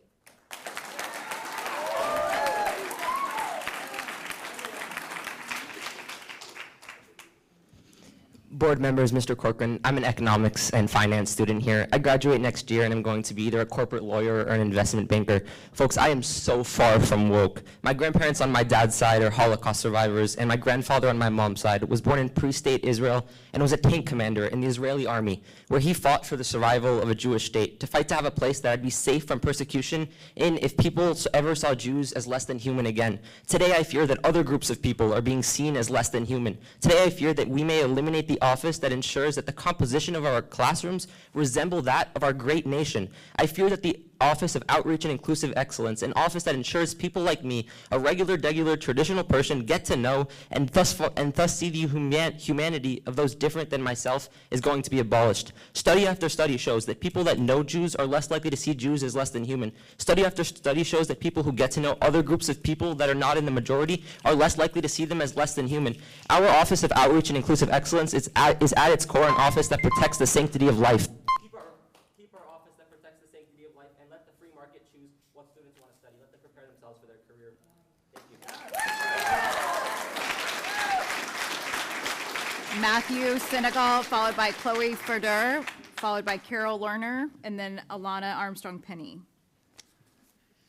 There are, it may be, so many kinds of voices in the world, and none of them is without signification. We haven't heard this yet from the people that claim to follow this text. What about this one? And when you pray, do not be like the hypocrites, for they love to pray standing in the synagogues and on the street corners to be seen by others. But when you pray, go to your room, close the door, and pray to your Father who is unseen. Maybe this one. Discord and hatred have moved in. Filled with the deepest distress, millions of the best men and women from all walks of life see the unity of the nation disintegrating in a welter of egotistical political opinions, economic interests, and ideological conflicts. This could be from one of our new board members or our interim president, but this did come from a leader that wanted to eliminate diversity too, Adolf Hitler. And I would encourage the board and president to practice what they preach and use caution in their messages to the world. I have fought, cried, and lost loved ones to be who I am today. And if I won't let them stop me, I damn sure won't let you.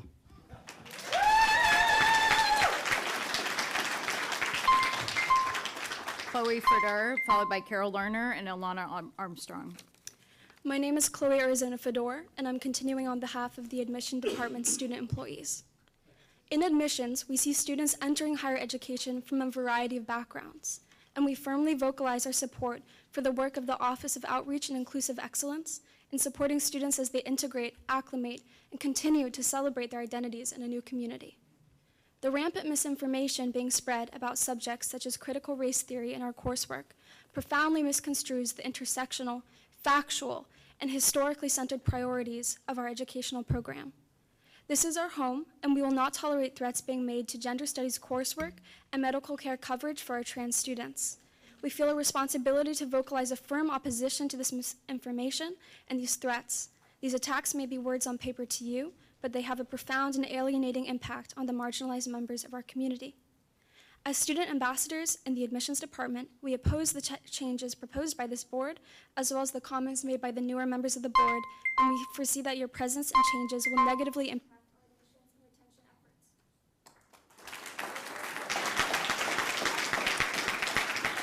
Carol Lerner, followed by Alana Armstrong-Penny, followed by Arthur Miller.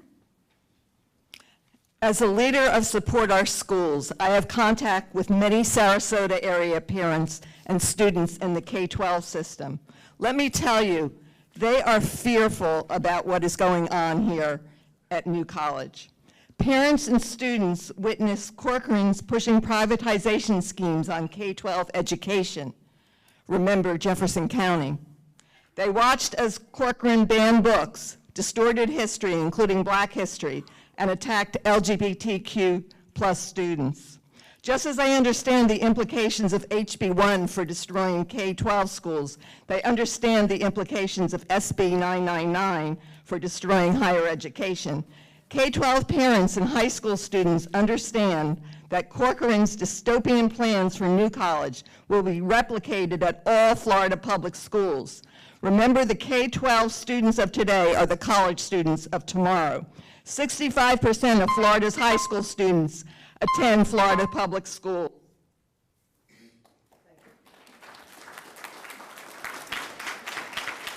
Alana Armstrong-Kinney, followed by Arthur Miller, and then Robin Williams.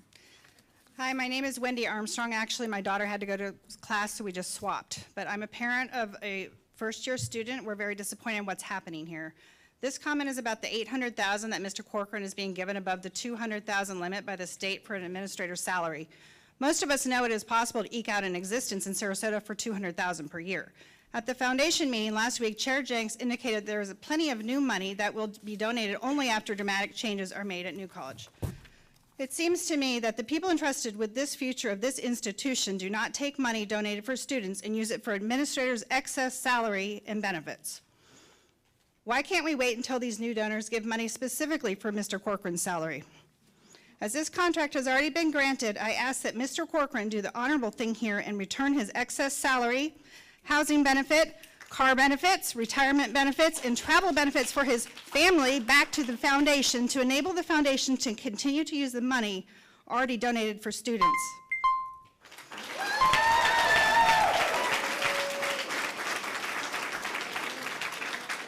Dr. Arthur Miller, and then Robin Williams.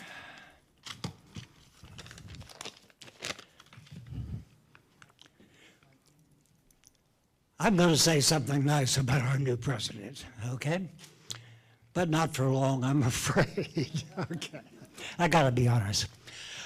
My name is Mac Miller, charter member of the faculty in 1964, Lieutenant Colonel, Army Reserves, retired. I want to agree with the new president that when you try to change a static system, you give it a damn hard shakeup. You've already done that here before you got here. But the academic system of New College is not static. It's flexible, it's nimble, it needs a light touch. We need to keep our academic system. We do not need a curriculum committee. I'm going to do a limitation. As government expands, liberty contracts. I think that's Ronald Reagan, okay? You are the big government down here. Don't expand too much.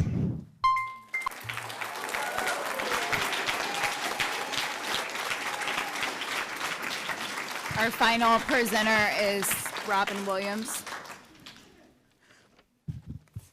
So you can be a bull in a china shop, Corcoran, shattering academic freedom, the bots stamped approval, giving you $1,439 per student, making you per capita the highest paid U.S. college president by over an order of magnitude compared to the $13 per pupil national average. What grift? Obedient knaves in Tallahassee are pushing their dystopian DeSantis land with HB 999, which should be numbered 666. It's the most draconian attack on academic freedom in the nation. It could result in loss of accreditation and funding for tens of thousands of students. What had been the second most affordable higher ed system in the nation could become an unprecedented academic disaster. While Satan yells freedom state, he'll ban courses and majors at universities and end tenure for professors in another of his union-busting moves. You, Corcoran, and your trustees pushing Christian nationalism and privatization are looting public coffers. With Hillsdale-connected fake classical education grip for K-12 and will now enforce an ideological... Your time is up. Your time is up. Stop spreading homophobia, racism, bigotry.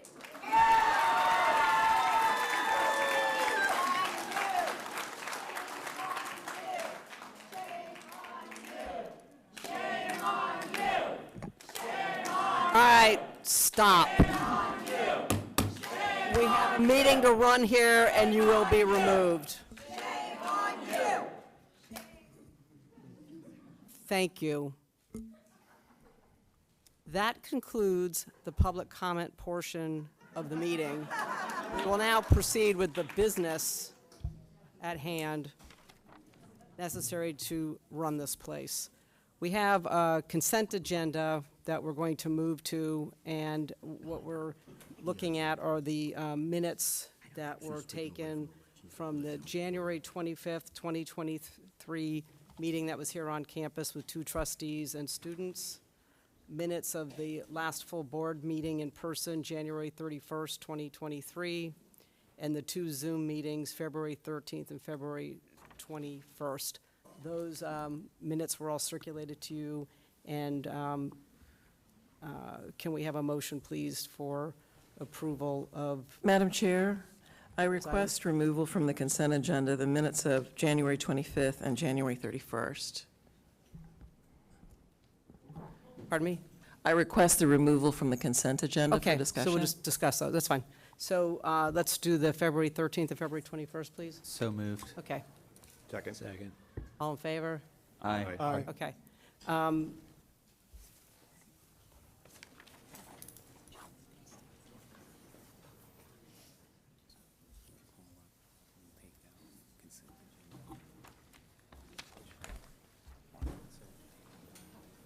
Okay, we'll take those one at a time. I'd just like to start with the 31st, since that's the simplest. Sure. I submitted written remarks as chair, and I would like those attached to the minutes if possible.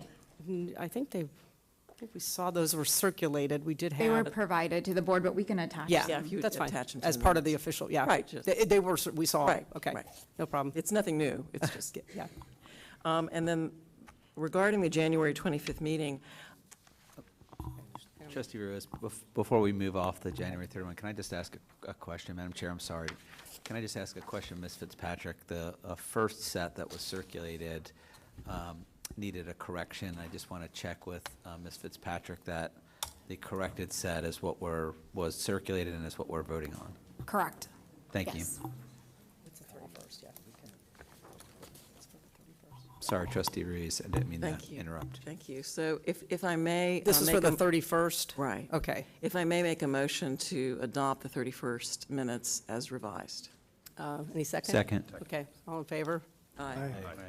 Okay, that's passed. And now the January 25th, 2023 meeting minutes? So I was not aware that a meeting of the Board of Trustees was called. I received no notice. And there was not a quorum of the meeting of the trustees present. And so I'm not understanding how this is an official meeting of the Board of Trustees. There was a meeting with trustee Christopher Rufo and trustee Eddie Spears on campus with council at the time present, and the students were here.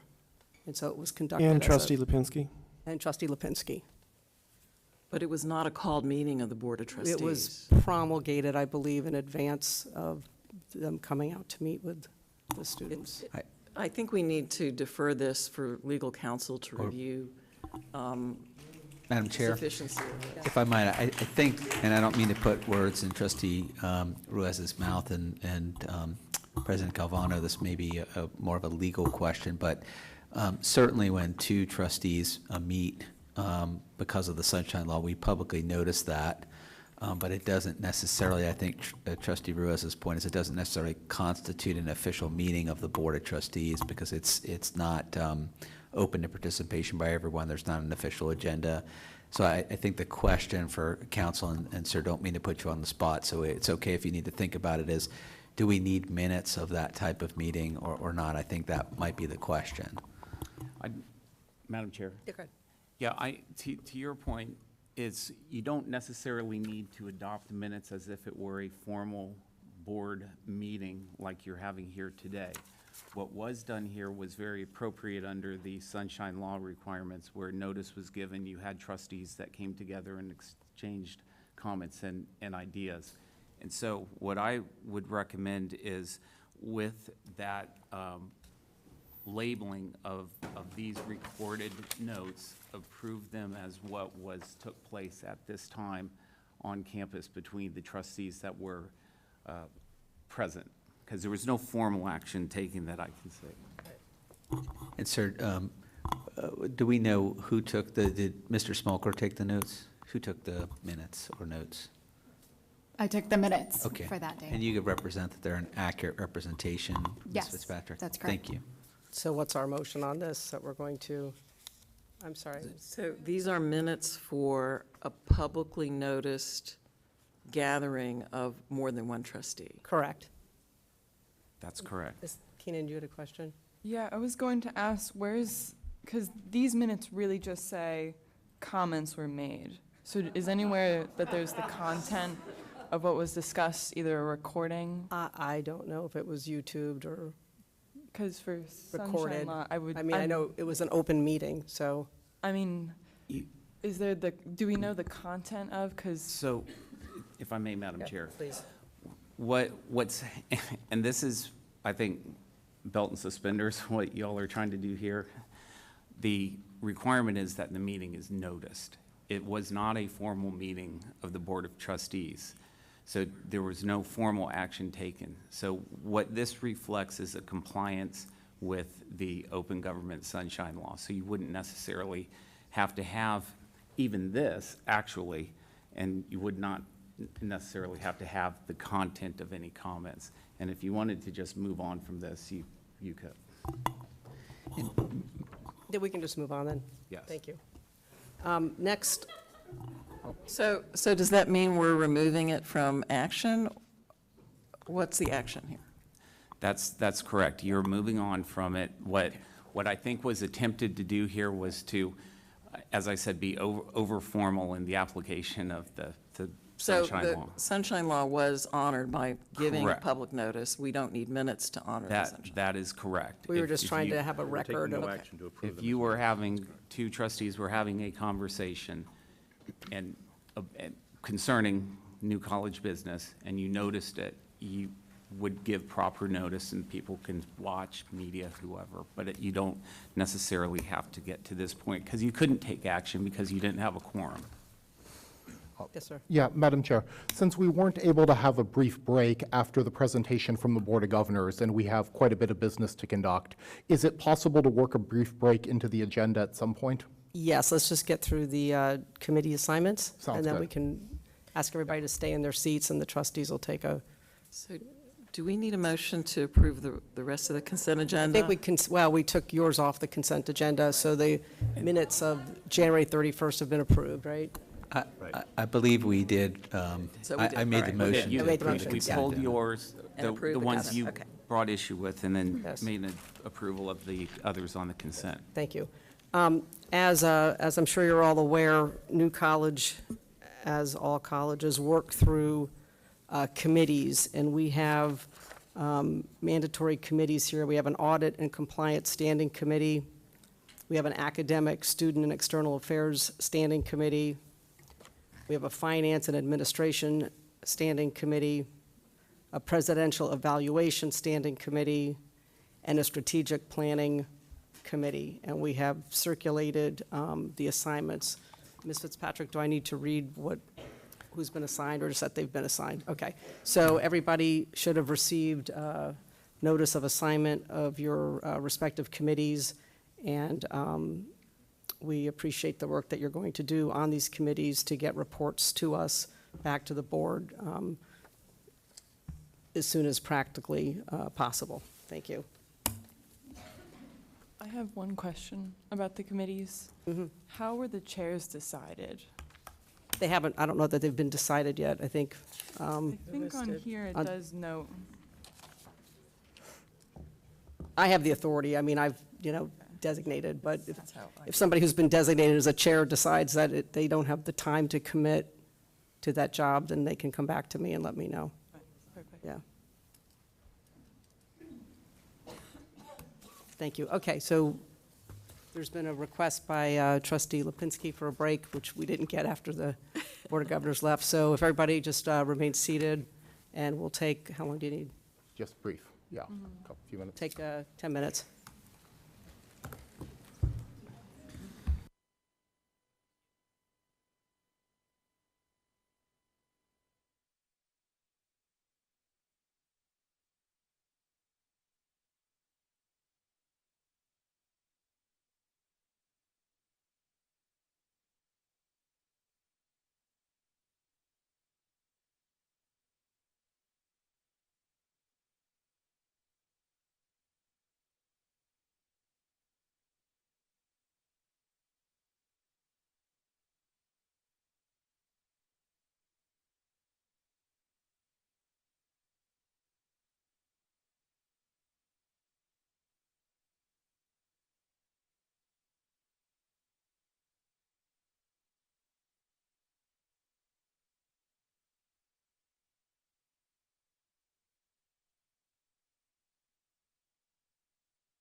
these committees.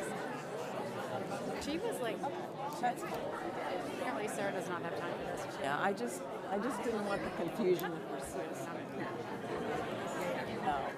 chair. I feel like a slacker. Yeah.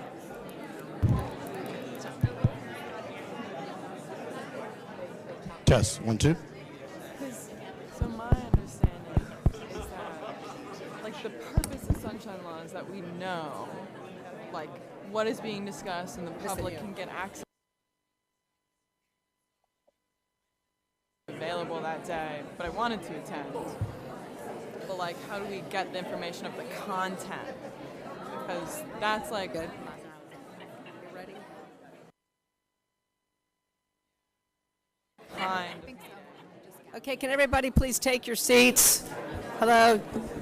That was more than 10 minutes. Take your seats, please, if you're going to stay for the meeting. Okay, sounds good. Thank you.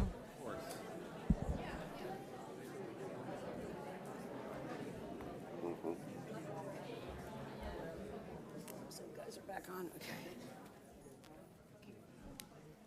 Thank you, everybody. We're back in the meeting. It's 3:11 in the Can't hear you. afternoon. Can you hear me?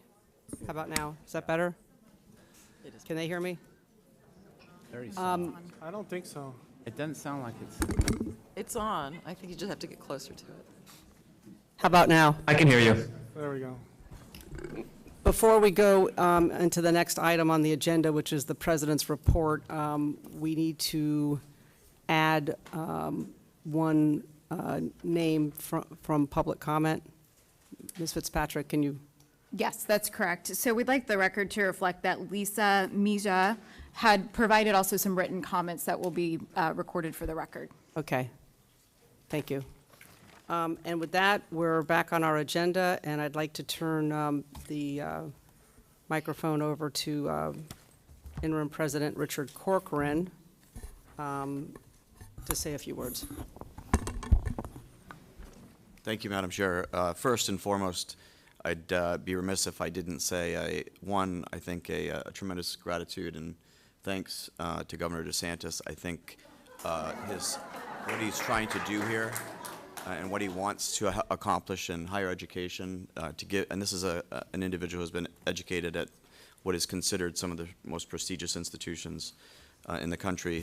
It's a heartfelt desire to have New College be a leader and an example of an excellent liberal arts education institution heretofore.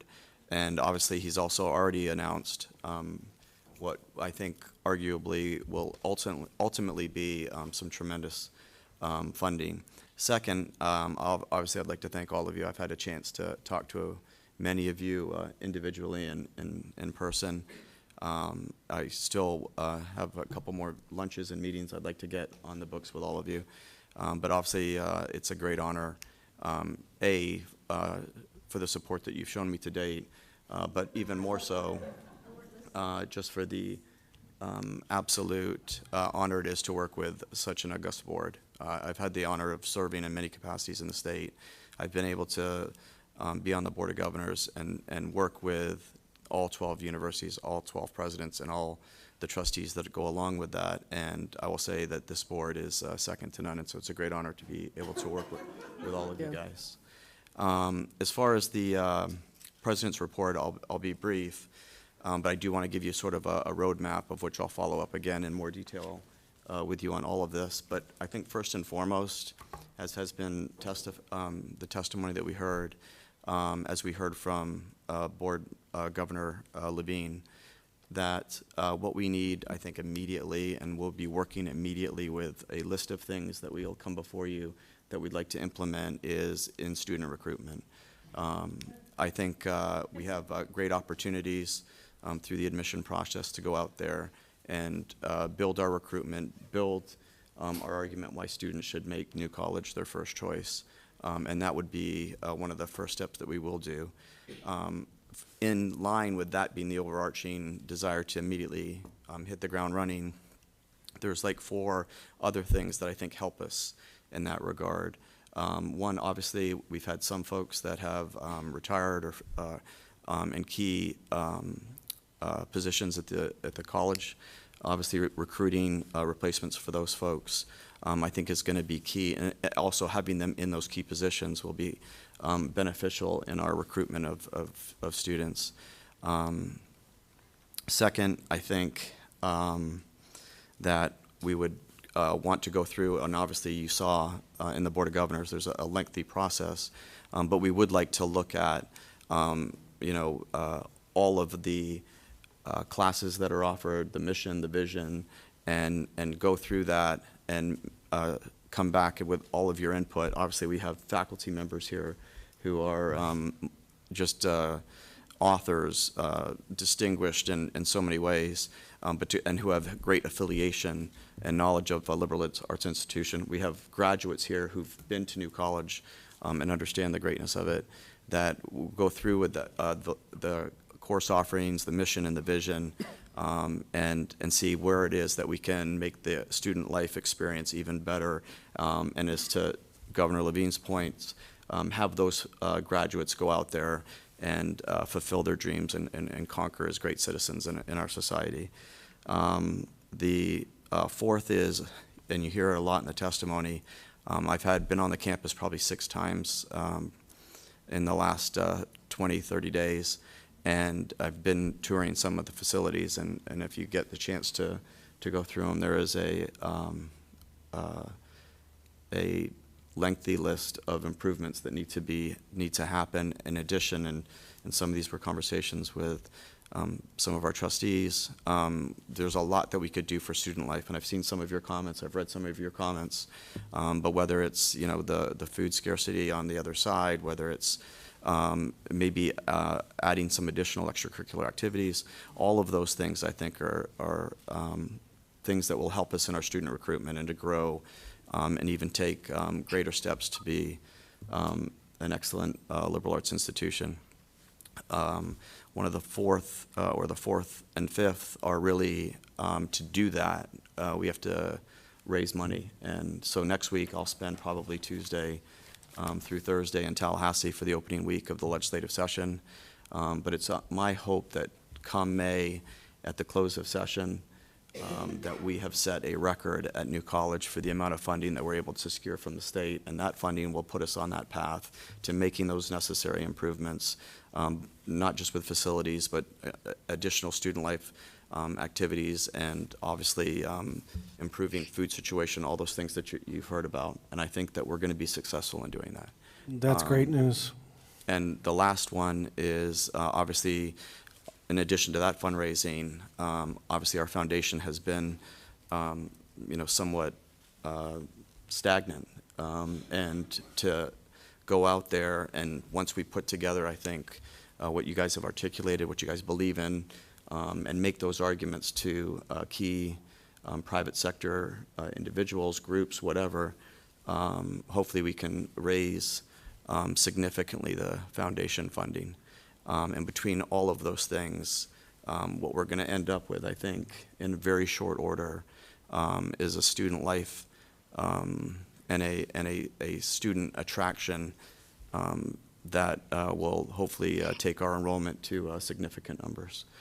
And on the final point, I do want to say that, Madam Chair, only day 2 on the job, but some of the information, trying to get a handle on the foundation, whether it's the finances or whether they've entered into contracts with, doesn't appear to necessarily follow the right chain of command. Some of the communications that I've read, and again, I have not validated those communications directly.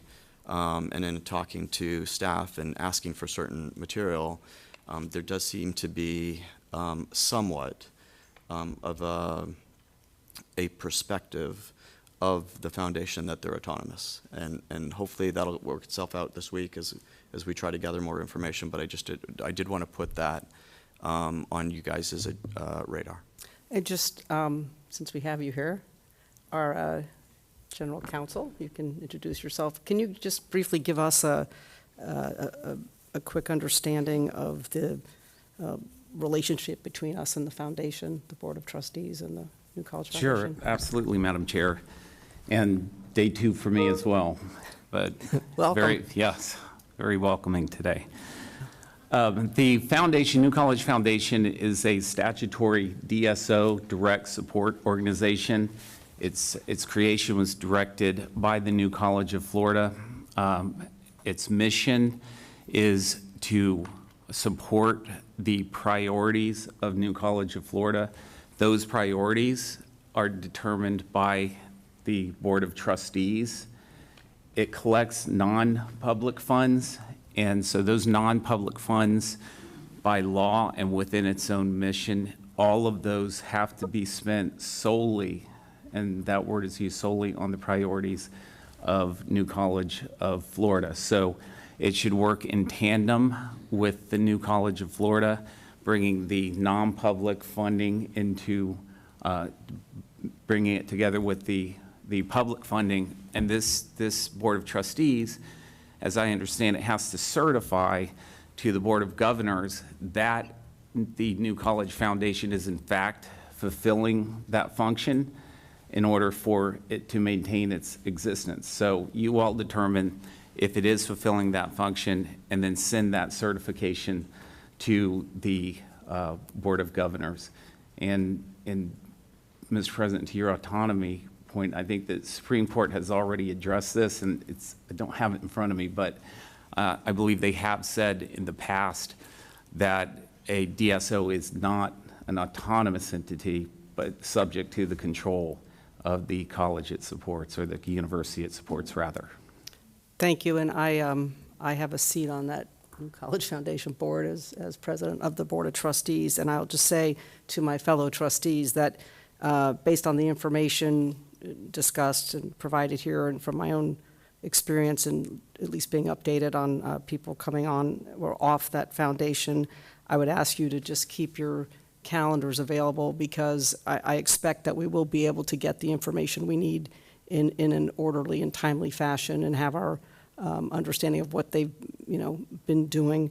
But just as a precautionary matter, we may have a special set meeting of the Board of Trustees just to go over that situation. I don't know that it will happen. If it does happen, I think we can address it by Zoom and publicly notice it. But based on, we expect to have the foundation's cooperation in all respects. But if we need to have further follow-up from this board, as explained to us by legal counsel, we will send a calendar out to you. Thank you. Do we have, are the Zoom people on? I can't, because my back's to them. Yeah. Yes. All right, thank you. That concludes your report? Mm-hmm. Thank you. All right, so I call to the podium our former acting interim president and chief of staff, Brad Thiessen, and I'd like him to present the draft policy on implementation of diversity, equity, and inclusion changes. I want to give you a tremendous thank you, Mr. Thiessen, for stepping up and stepping in and taking us to the place that we are now over the past, must feel like several months, but a month. And with that, I'm going to turn the microphone over to you to review the policy.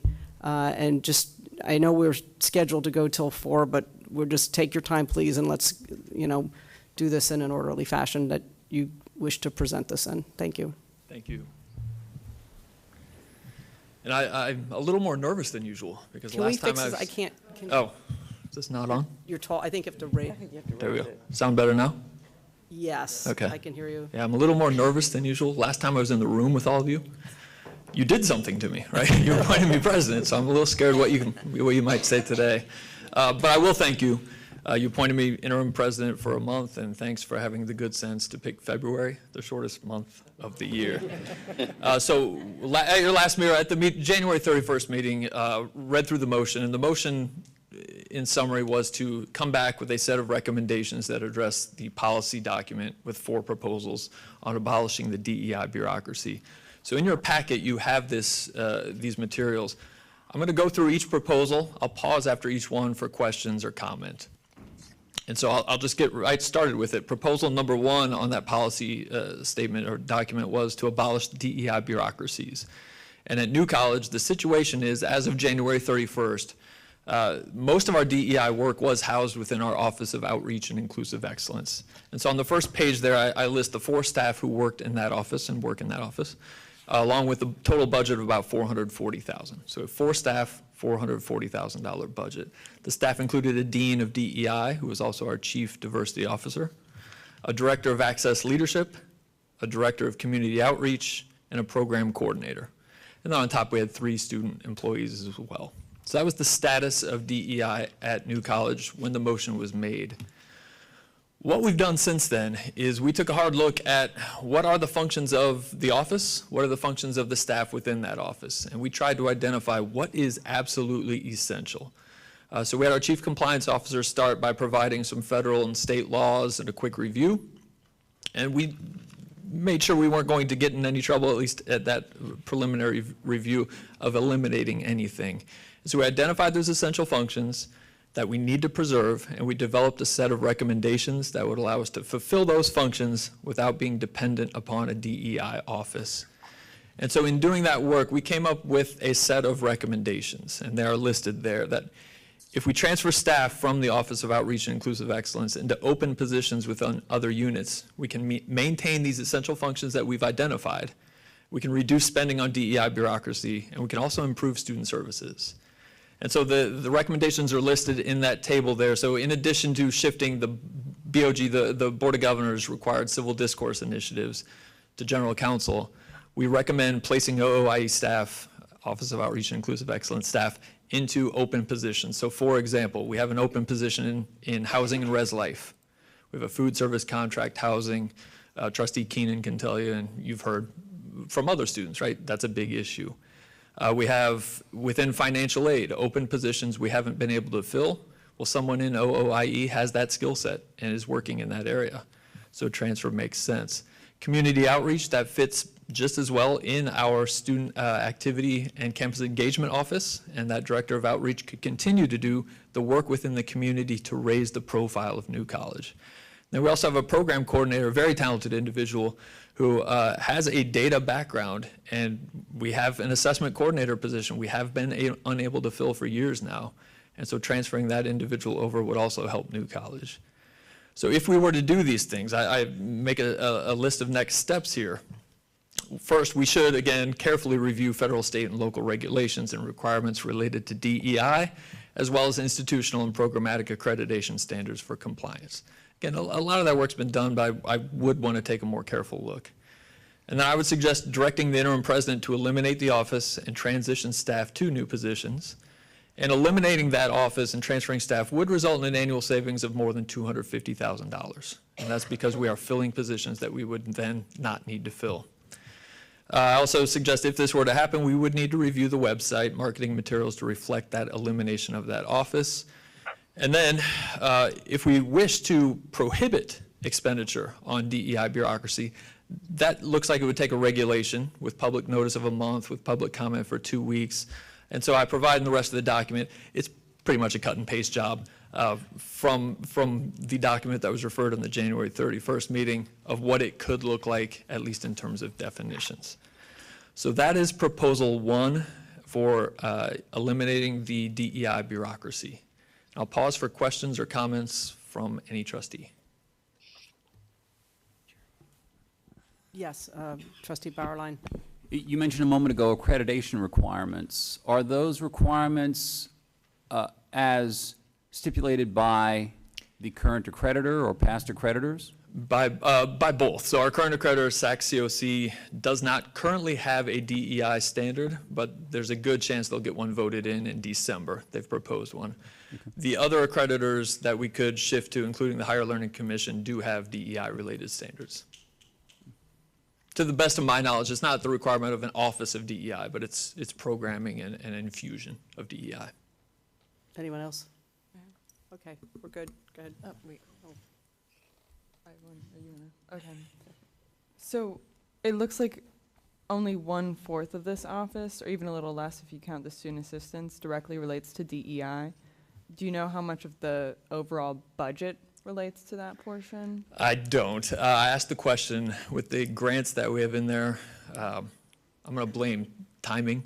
Didn't have enough time to actually filter out how much money was spent on pure DEI. Okay. Trustee Ruiz, you had a question? I had a question about certain requirements. I'm not clear if they're federal or state, whether they're statutory or regulatory, but I know that this board has to approve an annual report. I believe it's called the equity report. Yes. And I just wanted to hear what requirements must go forward due to statutory and regulatory requirements and how these would be fulfilled if this recommendation is undertaken by this board. Yeah, and that's why I would like a more careful review to make sure I don't miss anything. But the equity report, for example, I've been responsible for it in the past. HR has as well. So at least what we've listed in that table represented our best shot at these are what is required for either accreditation, state standards or requirements that we would lose unless we did shift staff over and made sure someone was responsible for these things.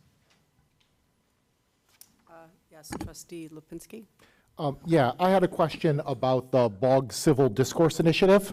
So my understanding from the proposal is that responsibility for that would be moved to the General Counsel's office. However, part of our plan for addressing the BOG's priorities for civil discourse involved programming in this area. And in fact, there's been some incredibly valuable programming that has taken place during this academic year that has brought students together for conversations that they wouldn't otherwise have had, often about topics that they disagree on. And the question is, if this is moved into General Counsel, is that sort of programming at risk? Yeah, what I would see is the General Counsel coordinating, but we still have, like I said, we have the academic side of the house, the Provost's office that handles those events. On the student affairs side, we have a review of orientation materials and other requirements. So I see the General Counsel as coordinating this rather than trying to do the actual work for it. Go ahead. All right, proposal. Oh, I'm sorry. Excuse me, Trustee. Yeah, I just wanted to make a point that on this first one, but especially I think it relates to the others as well. But the questions actually have clarified, I think, something that is the overarching goal here, which I think this report does very well, which is you're trying to surgically separate the requirements of the college, such having to do with state and federal law, which no one here is questioning, as well as legitimate and good outreach programs which we want to encourage, separating that from the things we find objectionable. And I think it's important to keep that in mind, that we've instructed staff to go into those details precisely to do that. That's the objective, to remove the parts that we find to be discriminatory and not touch the things which I think you rightly have brought up and others have rightly brought up that are both our obligations and our intent to maintain. I think that's well, especially in the section, section here concerning definitions. It must not be the official position of the college to advance those matters that we are trying to remove here. It doesn't have anything to do with opinions other places on the campus. This is the official position of the college. That's what we're trying to separate, and I think the distinctions the questions have raised precisely to that. May I ask one thing for clarification? From my understanding, we haven't, as a board, decided what specifically is discriminatory or objectable, at least from my understanding. So we were getting this presentation to learn more about this office, to understand how it connects to the legislation Trustee Rufo brought. But from my understanding, like, we have not decided that. I think that's actually incorrect. We instructed staff to present a plan to make a distinction between things, to protect the things we are obligated by law to uphold, civil rights laws, but also to preserve all the things that are aspects of outreach that none of us object to. And we gave them a direction as to what the things that are objectionable in, for instance, the report, which they've got defined, it's defined here in the report. And it makes a distinction between efforts to manipulate or otherwise influence the composition of faculty or student body with reference to race, sex, color, or ethnicity apart from ensuring colorblind and sex-neutral admissions and hiring in accordance with state and federal anti-discrimination laws. I think it's a pretty straightforward definition. Trustee Cristaldi? Madam Chair. Yeah. Trustee Spalding, I think, and I don't mean to put words in Trustee Keenan's mouth, I think what you were asking is, have we adopted this yet? So we have not yet today voted on anything. I think what we're hearing, and we have 3 more points that Mr. Thiessen is going to make, are recommendations that will, Right, in I'm this sure report, our that's chair right, that's will right. entertain a motion on and we'll consider. But nothing's been adopted yet. This is, right now, it's in presentation mode. And I just want to say that Brad worked hard for his PhD, so he's Dr. Thiessen.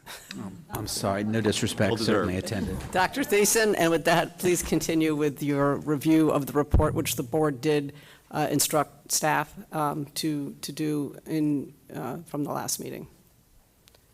So proposal 2 is end mandatory diversity training. So what we did as a group of staff, we reviewed every training session we could find that we've offered over the past 2 or 3 years. And what we found is listed in a table there. The only one that was described as mandatory is the first one. There was a workplace diversity, equity, and inclusion in action training session. So it was a 1-hour online training module offered as a part of the software package that we have for training. It was described as mandatory each year, though somewhere between 25 and 30% of employees would actually complete it. So what we've done is, yeah, thanks New College, right? Mandatory. What we've done is we've removed that from the list of mandatory training sessions. Right? So it still exists in the software package itself, but it won't be mandated for faculty and staff. The other trainings we've looked through: search committee training, cleaned up some language there, resident advisor training, student success center training, counseling and wellness staff training, campus police. We did find there was a 14-hour USF certificate in diversity, equity, and inclusion, but that hasn't happened for at least 2-3 years that we could find. So other than that first row in that table, that mandatory training module, we could not find any other DEI training that we mandate. So next steps, other than what we've already done, would be if we want to prohibit this, then we would need some kind of policy, which I would say could be in the employee handbook, that would prohibit mandatory diversity training for employees. And then I clarify that it would not apply to academic courses offered for credit, and it would not apply to activities of a registered student organization affecting only its members, in accordance with the definitions in the previous proposal. Thank you. We have a request for comment here from Trustee Bauerlein. Well, I have a question. Are the non-mandatory diversity training sessions, are the materials of those sessions available to us? Because I would like to see what those entail. The only hesitation is the campus police one. I don't know if we have those anywhere. We'll try to track those down. The list of ones that you mentioned yes. that aren't mandatory. Yes. We have the entire list of trainings and the objectives for each. Okay, I think we're good. All right. Proposal 3 is curtail political coercion, which refers to mandatory diversity statements. So we looked at our hiring practices and our job advertisements, and what we found is that we've never required a diversity statement for staff positions. Couldn't find one. But we have required it for faculty, and that's a recent addition to our faculty handbook. And so I have in the document language from the faculty handbook which points out this requirement, and it's number 3, it's underlined in a little box there, which requires, among the documents to be submitted, request a statement regarding the candidate's contribution to or approach to achieving diversity. So we did find this requirement in, I do 3 little screenshots here, 3 open faculty searches. And so the actions we took is we removed those diversity statement requirements from those position advertisements. We also, whenever we had an active search, I instructed HR to hold on to any diversity statements they received and just not share them with the search committee so that the search could continue to progress. Now, we haven't made any hiring decisions within the month of February. Next steps would be, because this language still exists in the faculty handbook, would be to modify that section of the faculty handbook. And since it could be argued that that would be a change to the academic program, the process would be, my understanding of the process, would be that the president would have to take it up with the faculty would have to discuss and I think vote at a faculty meeting. It more or less requires full consideration of the faculty. So that'd be next steps we want to take if we want to remove that language from the faculty handbook. Okay. Is that a factor in tenure and promotion? No. Or is that just a part of the discussion? And I'll defer, Trustee Lipinski would know better than me. No, this is not connected with either tenure or promotion. That's not a part of the tenure or promotion file and is not something that's discussed as part of the criteria for tenure or promotion. And before you continue, Dr. Thiessen, Christy Fitzpatrick, do any of our Zoom attendees have any questions at this point? Because my back is turned to the screen. Yes, Trustee Kessler. Okay, Trustee Kessler, you've been recognized. Yes, thank you very much.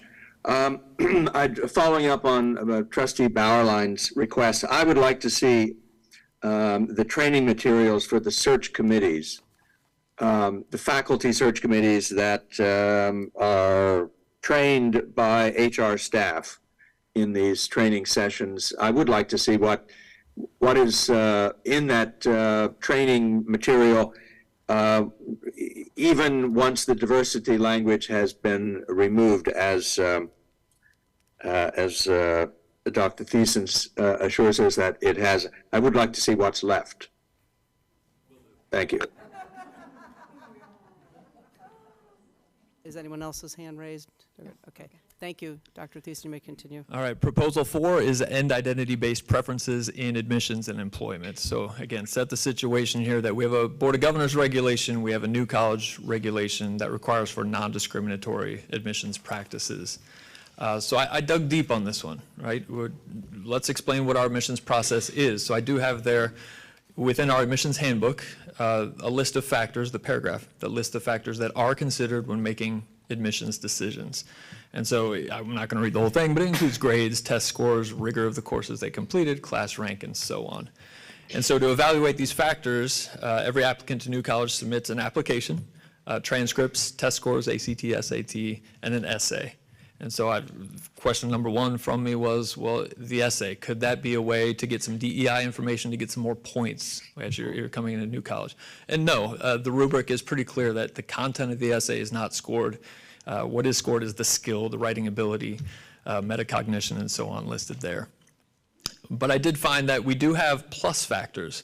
So again, this is as deep as I could dig here, that we do benefit applicants who demonstrate factors such as being a first-generation student, for having geographic diversity, which could be out of state or could be a rural county in Florida, for being fluent in more than one language, or for being from a Title I school.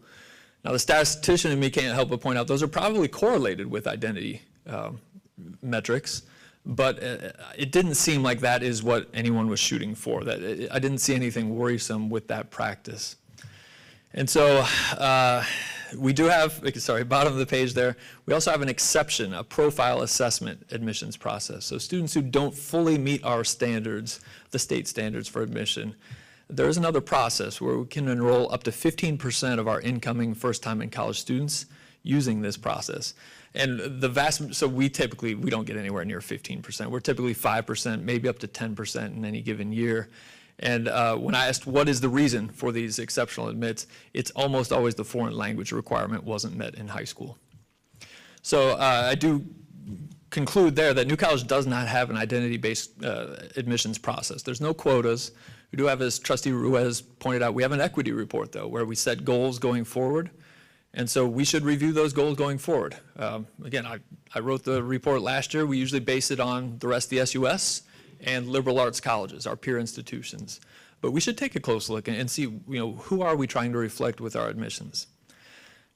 We did also identify there was a VIP event, a Valuing Inclusivity Program weekend for admitted and accepted students. And it was originally designed to give students from underrepresented communities an opportunity to experience the campus life. They stay overnight with a student. So this year, we've opened the event up for all students. So if you're admitted, you can come. That's, again, assuming we can find the 25 student hosts we need. So if you're a student in the audience, consider becoming a host. We need a few more. So that's the admissions part. Then we looked at employment. Basically the same story, right? So we don't have quotas for employment. We have an equity report where we set goals. But HR did review the position advertisements, and especially the equal opportunity section.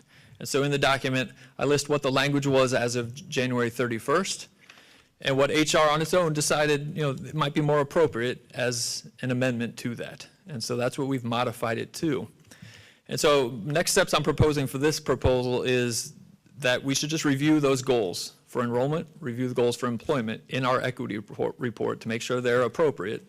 And then we also, in that report, set what we're going to do to hit those goals. So that will come up to the board this summer. I would argue we haven't done a great job of taking that report seriously. It's been a check the box kind of thing. I think we should take it more seriously and really set meaningful goals.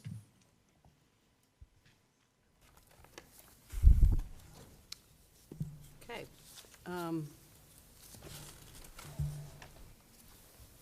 So what do those goals look like? Yeah, so it's a big document. So the goals include, race, ethnicity, and gender categories for how many students are enrolled, and for retention rates, for graduation rates, for faculty who go up and are awarded tenure or promotions, for So that sounds administrative a lot hires. like a quota to me. But it's a goal we set. So the board actually controls that goal. And the goal is required by what? Is there anything to allow us to remove that as a goal? The equity report is a requirement from the Board of Governors. So Okay.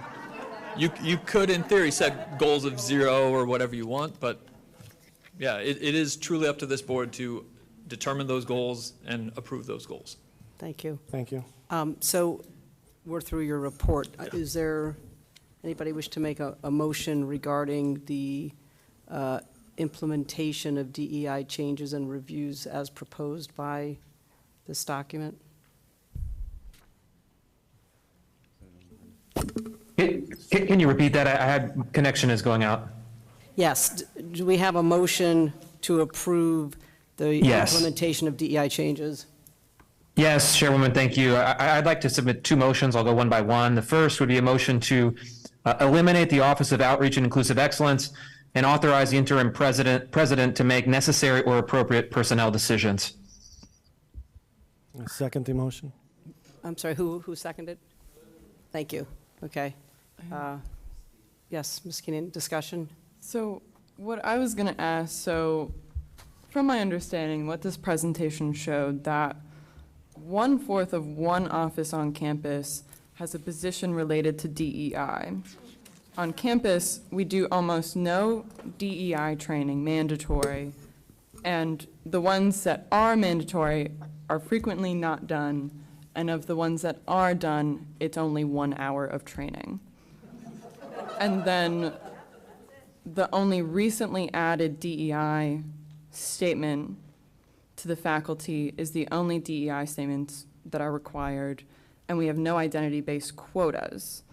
So this is not a very impressive DEI bureaucracy, is what I'm seeing. Then there should be very little resistance to eliminating it. honestly And has in a seemed sense, like that's a good news. One because second, Trustee Rufo.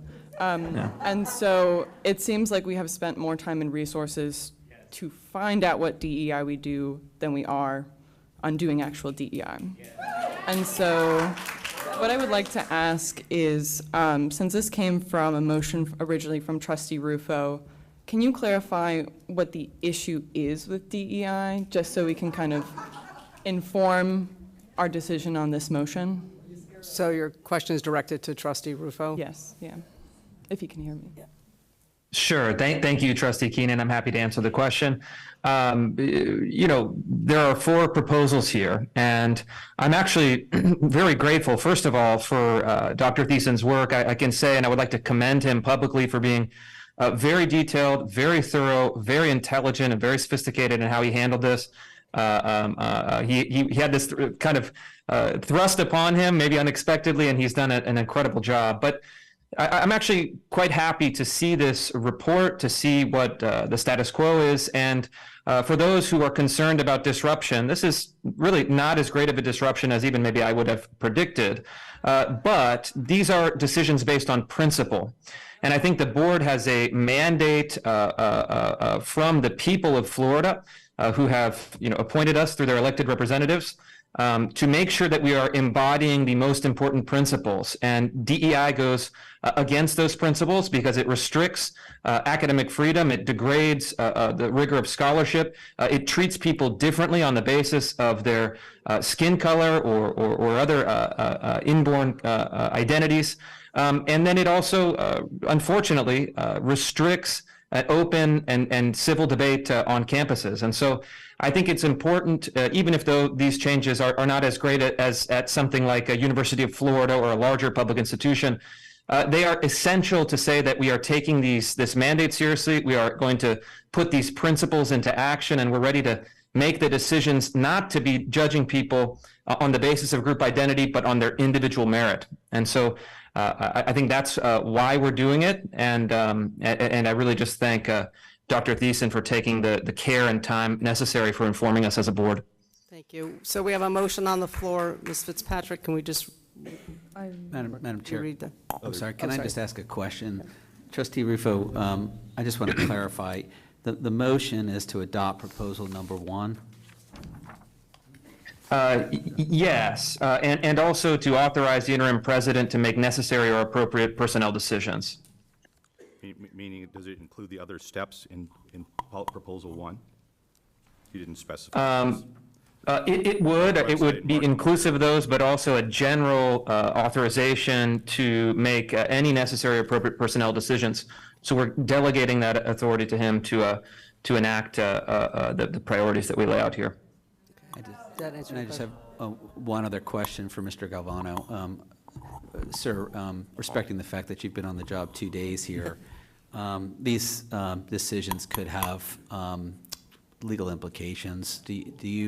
Are you comfortable with us adopting this recommendation today, or would you prefer us to do it with a proviso that it gets some legal review from your office? So if you look at the recommendations, I think Dr. Thiessen has put as one of the next steps to do a thorough review. I think this board can take action on this motion based on what I've heard, the decision-making that occurs post-motion for finalizing the actions that are being recommended would have to comply with federal and state law, and we'll make sure that it does. And Mr. President, again, respecting the fact that you've only been on the job 2 days, are you comfortable with us giving this directive today, or would you like time? I know it's not coming as a recommendation from you as we sit here. I'm comfortable with having the recommendation today. Thank you. Thank you. All right, can we, one more question. Did you have a, go ahead. Comment on the motion. Yeah, so first of all, I also wanted to commend Dr. Thiessen for his work on this and for his the thoroughness of looking at what this office is doing. And I think there's a lot of valuable programming that is currently taking place in that office, both with regards to outreach with the local community, Manatee Public Schools, Sarasota Public Schools. There's a lot of valuable programming in the area of civil discourse, which has been taken up in response to the BOG initiative. There's also a lot of programming with regards to the mission of access as a public university, making sure that we have programming that supports first-generation students, veterans, that all members of our community are able to benefit from a public education in Florida. And I appreciate that Dr. Thiessen has come up with ways that we can continue the essential programming even without having an office of outreach and inclusive excellence. But I'm concerned that we're solving a problem that isn't serious or doesn't really exist, and that in so doing, we are disrupting the good programming that's currently taking place in that office, which it seems we're not objecting to. Do we have any other comments? Yes, Trustee Spalding. Yeah, I too commend Dr. Thiessen's report and recognize the distinctions you're making, which I think are very important, which is why last time we actually instructed them to do it that way. But I want to make a point about comments that this is a seemingly minor thing that we're removing, and underscore the fact that it is a matter of principle. If there was a minor office doing very few things that was discriminating, we should abolish it immediately. It violates the very understanding of a liberal education and principles of liberalism. To argue that that policy should be enforced by the administration of the college as a matter of policy, not merely an academic disagreement by faculty protected by academic freedom. This is a question of what is being imposed and advocated and supported and funded by the college. If it's a minor matter of discrimination, it should be abolished.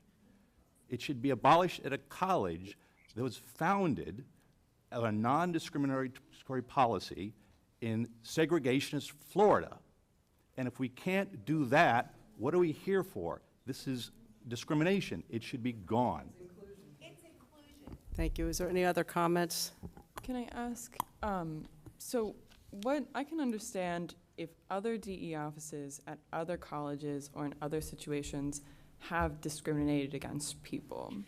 What I'm really concerned about is this office and is this school actually carrying out any sort of discrimination? Because what I've seen and what I have tried to find throughout the school is that any DEI practices that we do have are all about inclusion, and many of which we're required to do by the state. Which we're preserving.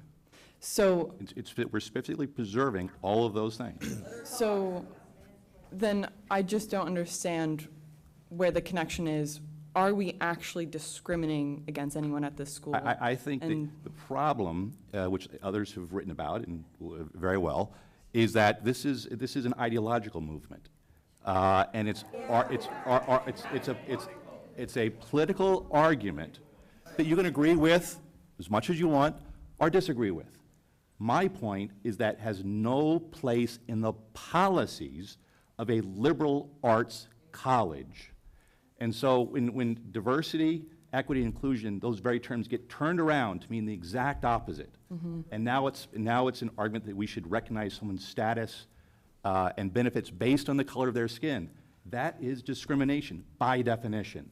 Now, if you're arguing that it's only minimal or we've only started going that path, I'm willing to agree with that.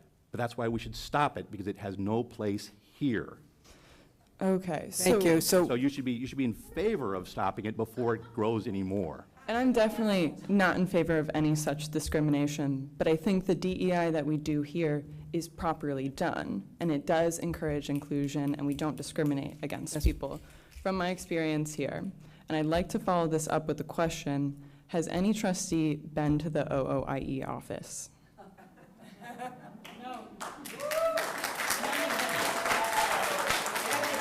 Trustee Is that Bauerlein? next to the library, by the way? Is that by the library? No. I was going to have trustee, I'm sorry, I don't think I have. trustee Bauerlein?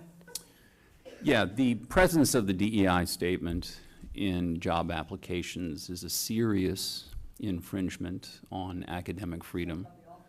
But the presence, the mere presence of that in one of the most important activities that a college does, the hiring, who the personnel, the faculty in the classroom. The terms diversity, equity, and inclusion are loaded terms. They carry a lot of political, ideological content. And to put them into a job application I take that as a very serious issue. And it forces faculty who want to engage in liberal education to start conceiving themselves as ideological agents if they want to get a job. That's the problem. Thank you. So we have a motion pending. We have a second. I'm sorry. Can I just ask one other question? One more. Okay. And I have a question as well. I think Dr. Thiessen said this, but embedded in one is a promulgation of regulation, which I believe, Mr. Galvano, that requires certain processes. So I just want to make sure we're all on the same page. The motion included a delegation to the president. I'm presuming we're all on the same page that I don't believe that the president at any university has the authority alone to promulgate delegation of a regulation. So there'll be something else that comes through that process. Mr. Galvano, is that, I may not be articulating it well, but. Yeah, I understand your point. The motion as made that I heard was to direct the president to abolish the DEI office and make the appropriate personnel decisions that goes along with that. If we are adopting a regulation, that would be separate from that direction and would have to comply with the established procedures. Understood. I'm prepared to make a motion on that, Chairwoman, as well. Should I make it now, or should we vote on this and then do it afterwards? Let's go on the first one, okay. I have a question clarifying the motion. I'm not clear what the motion is. We have here a series of next steps, which include review of regulations, directing the interim president to eliminate the office, and transition staff to new positions, review the website. There's a whole list of next steps. So, which goes on for the bottom of page 2 and most of page 3. So what part of the motion includes these next steps and what is excluded from the motion? I'm not clear on the motion I'm voting on. So we'll read the motion. So the motion was to eliminate the Office of Outreach and Inclusive Excellence and authorize the interim president to make necessary and appropriate personnel decisions. So that's number 2 of the next steps, the second bullet. Is that correct, Trustee Rufo? That's the motion? It includes that, but it's a bit broader. So the second clause of the sentence, to authorize interim president to make necessary or appropriate personnel decisions, I think would actually go a step beyond by delegating slightly broader authority to President. So your motion Corcoran. is only addressing that one bullet point. That's my question. You're saying the second bullet point? Yeah, I'm wondering whether this motion addresses the other bullet points. I think we can fix the motion to say that you guys are moving to authorize the president to follow through on the steps recommended in item 1, inclusive of eliminating the office and making the personnel decisions necessary. So, Sure. I'm happy to follow that recommendation and amend my motion. And that statement would be inclusive of following all laws, rules, and regulations and processes. That would help clarify what the motion is. Thank you. I agree. Trustee Rufo, can you just clarify for the record that that is your motion, please? Yes. And I would support that as counsel, because you have a blending of, like, reviewing all federal, state, and university system laws. Hopefully we don't need a motion on that, but so I think if we are inclusive, we'll cover all the bases, even the ones that don't require. Agreed.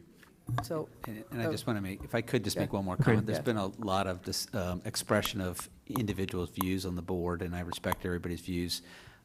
The word ideological decision's been used. I just want to make clear as we vote, I'm going to vote in favor and I'm supportive, but my vote is not an ideological vote. It's for my own reasons as well. thank you. Okay, are we clear on the motion? Yes. Okay, so we're just. Second, yeah. Who seconded the revised motion? I did. Thank you. All right, great. Can we? Roll call vote. Roll call vote, yes, Okay. please. Trustee Anderson? Trustee Bauerlein? Yes. Trustee Karp? Yes. Trustee Keenan? No. Trustee Kessler? Yes. Trustee Lipinski? No. Trustee Mackey? Yes. Trustee Rufo? Yes. Trustee Ruiz? No. Trustee Spalding? Yes. Trustee Spear? Yes. Chair Jinks? Yes. Vice Chair Cristaldi? Yes. Motion passes. Motion passes. Okay. I believe that Trustee Rufo had asked now to make a second motion related to this. Yeah, I'd like to introduce a second motion, and counsel, if you can provide any advice, that would be helpful. But it's my understanding that it would be necessary to introduce a motion to authorize the interim president to amend section 5.2.2.1 of the faculty handbook to eliminate the request for, quote, a statement regarding the candidate's contribution to or approach to achieving diversity. Is there a Second. Second, okay. Any discussion? So discussion is just that I'm understanding is that this touches on something in the collective bargaining agreement as with regards to processes for changing the handbook. And so as long as we are following the appropriate processes that we've agreed to with regards to changing the faculty handbook, I think that's reasonable. Okay. Absolutely. Yeah. Any discussion? No, Okay. it's been answered. That's implicit in that Yeah. direction to the Yes. president. Thank you. Yeah. Okay, so we had the motion, it's been seconded. Can we do a roll call vote on that, please? Yes. Trustee Anderson? Trustee Bauerlein? Yes. Trustee Karp?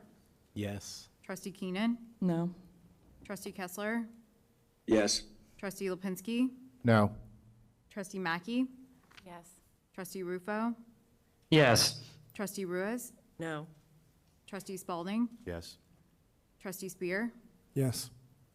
Chair Jinks? Yes, Vice Chair Cristaldi? Yes. Motion passes. motion passes, okay. And before we move on, I have one other question for council, also for you, Chairman Jenks. Is it, can you confirm if the other items in other next step lists, are those, do those require a motion or any action on our behalf to move forward with, or are they delegated authority to President Corcoran as part of this process? So when I look at them, we go back through them, but as I mentioned earlier, you have a blending of action steps versus what should be done as a good matter of course. I think we covered that in Proposal 1. Proposal 2 was the training. The next steps section, as set out by Dr. Thiessen, there was to direct campus leaders to adopt a policy within the handbook. So that would be an action item if we were going to, if this board was going to do that. Proposal 3 we've addressed by virtue of your motion, sir. And then the last, as I recall, yes, review enrollment and deployment goals, which should be done as a matter of course without an official action. That's what I thought, okay, so. Madam Chairman. Based on Proposal 2, I'd like to introduce a motion that we direct the interim president to adopt a policy within the employee handbook that prohibits diversity training for employees. Do we have a second? Second. I just want to Discussion? comment. Yes. I may vote against this one only because it seems peculiar to me that we're prohibiting ourselves from doing something we don't want to do. And it seems to, frankly, to me, it seems to tie the hands of the president rather than give the president the flexibility. And I've got the trust and confidence in our president to exercise that judgment, so I'm likely going to be a no vote on this one. How about we can amend it to, we defer to the president to adopt a policy on the matter.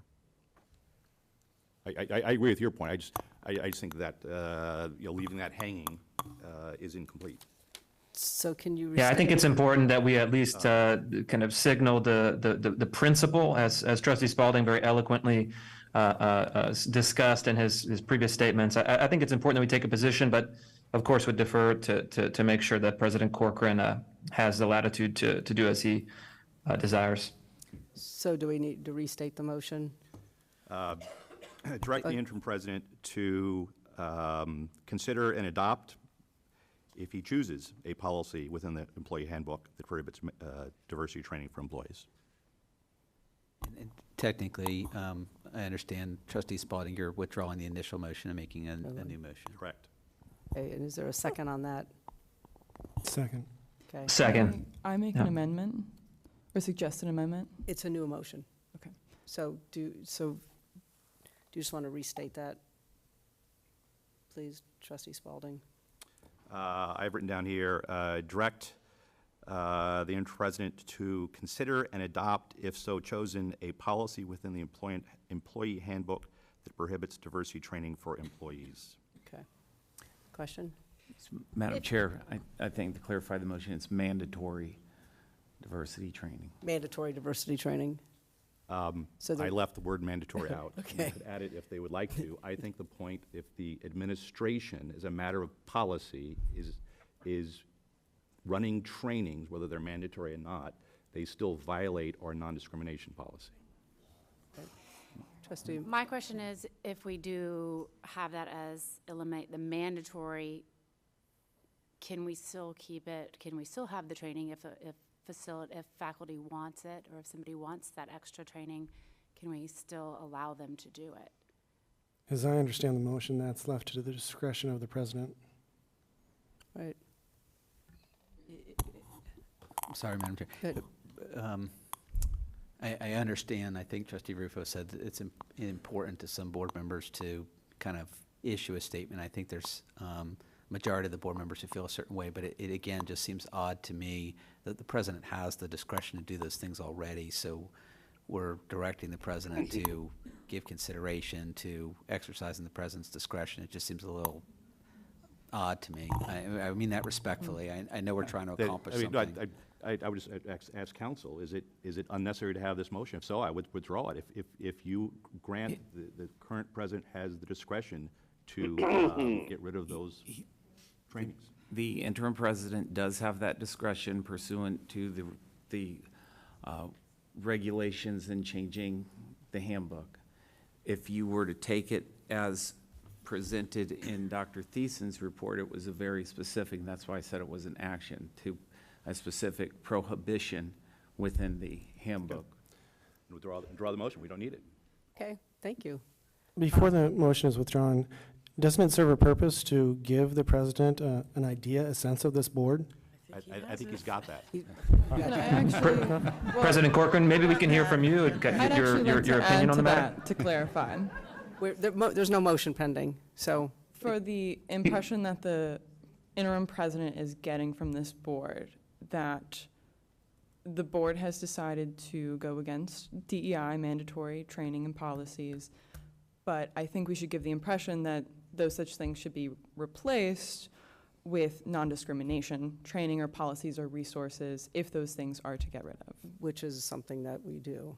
That's existing law. It's existing law. Can we hear from Interim President Corcoran directly, his sense of it and his intentions? Yeah, I think the first two motions are clear, and I think that on the advice of counsel, the flexibility exists for me to take action if necessary on the third issue that you guys just withdrew. And my intention is to review all of that stuff, Trustee Rufo. Okay, thank you. Thank you for an excellent job. We appreciate your Thank you, Dr. service. Well done. Okay, we're 12 minutes past the scheduled time. There's a couple more items on the agenda.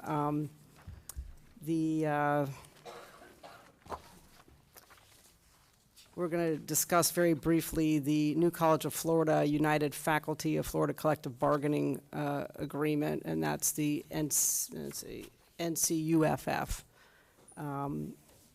This item was deferred from the January 31st meeting, and I've taken up discussion and consideration of the NCUFF item and decided that we cannot address it on this agenda at this time in accordance with legal guidance.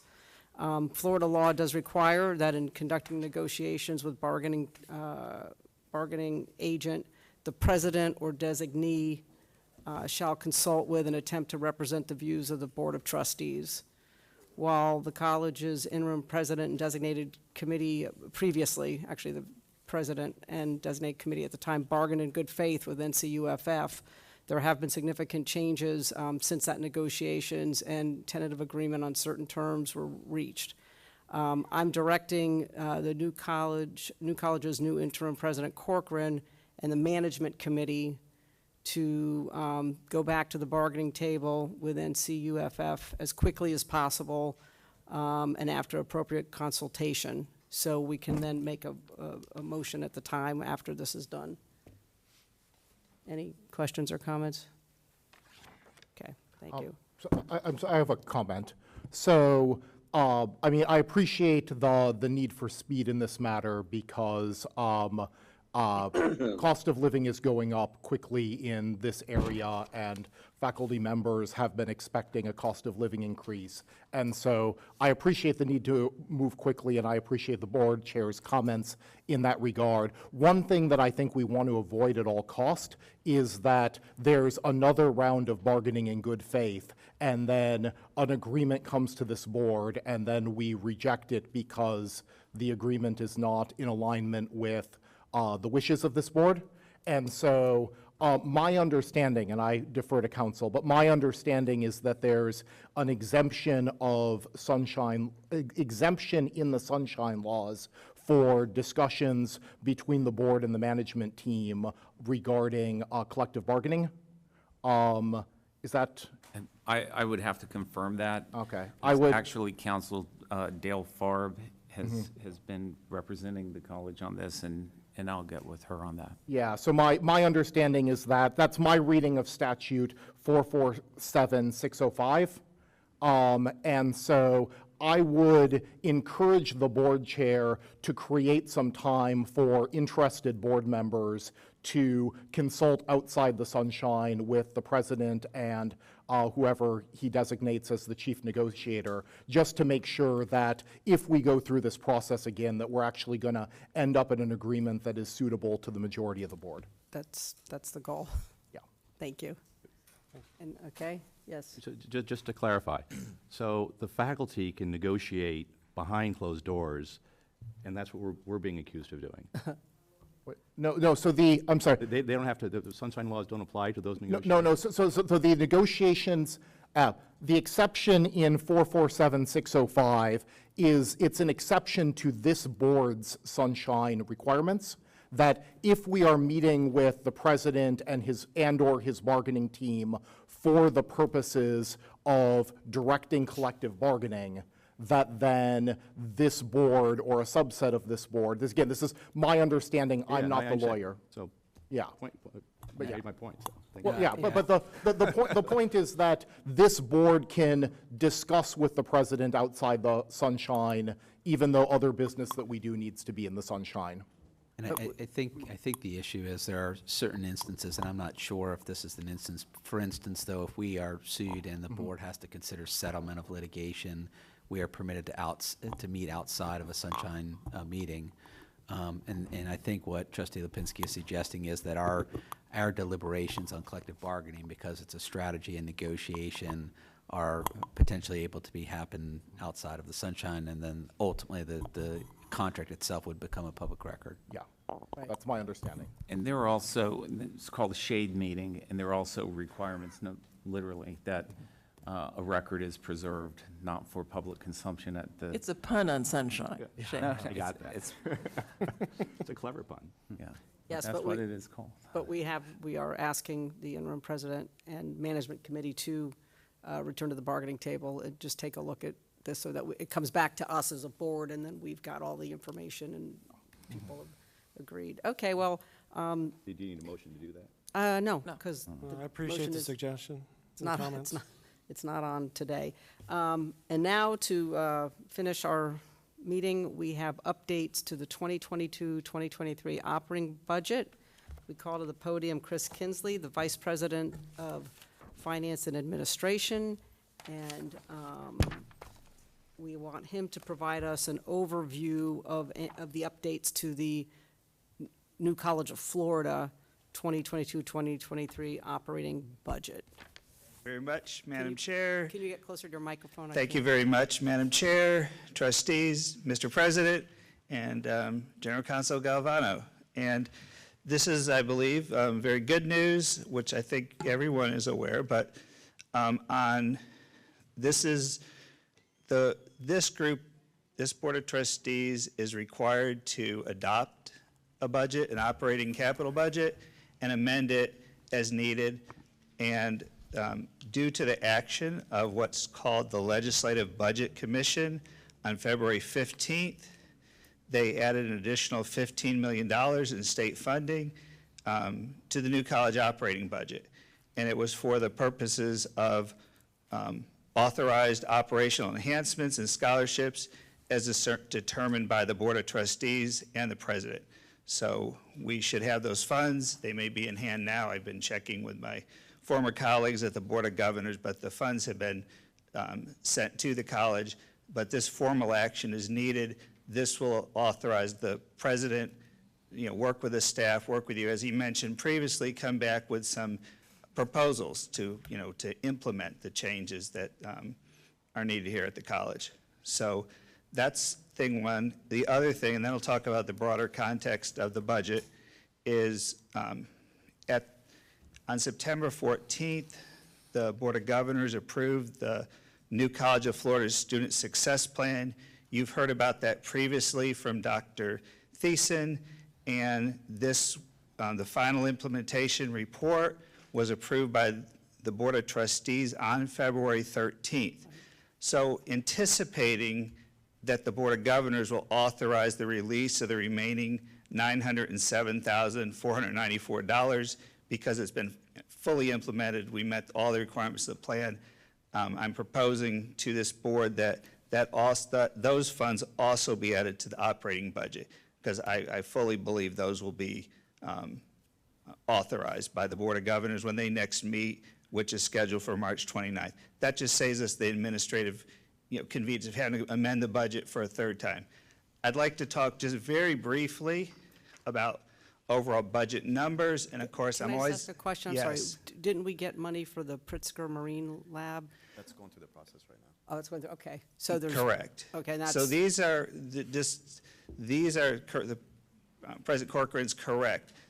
It's very unusual to have a mid-year addition to the budget for any entity, but this is what we have. So we're having to amend the current year budget, the capital budget, and next year's, the 23-24 operating budget will be going through the legislative process. And as President Corcoran mentioned, session starts any day as next week, right? And so once they go through their 60-day process, we'll know what the college's budget looks like for the upcoming year. That would include the capital projects. And vetoes. Yeah, and vetoes, but this year, no vetoes. Okay, you heard it here first. So anyway, I want to just provide a little bit of context on the overall budget. Last year, the approved budget for operations was $56.7 million. We actually spent as a college $53.9 million, so we had a bit of surplus that went into our carry forward reserves, which was good because this year we started out below that number. Thankfully for the Student Success Plan, the Board of Trustees amended the budget to include those student success funds. So our budget at the moment is $50.2 million. But with the additional $15 million plus the $9 million, 900,000, thank you very much, audience, 907,494, it's going to be 66.1. So that is actually some $10 million, almost $10 million more than last year's budget of 56.7.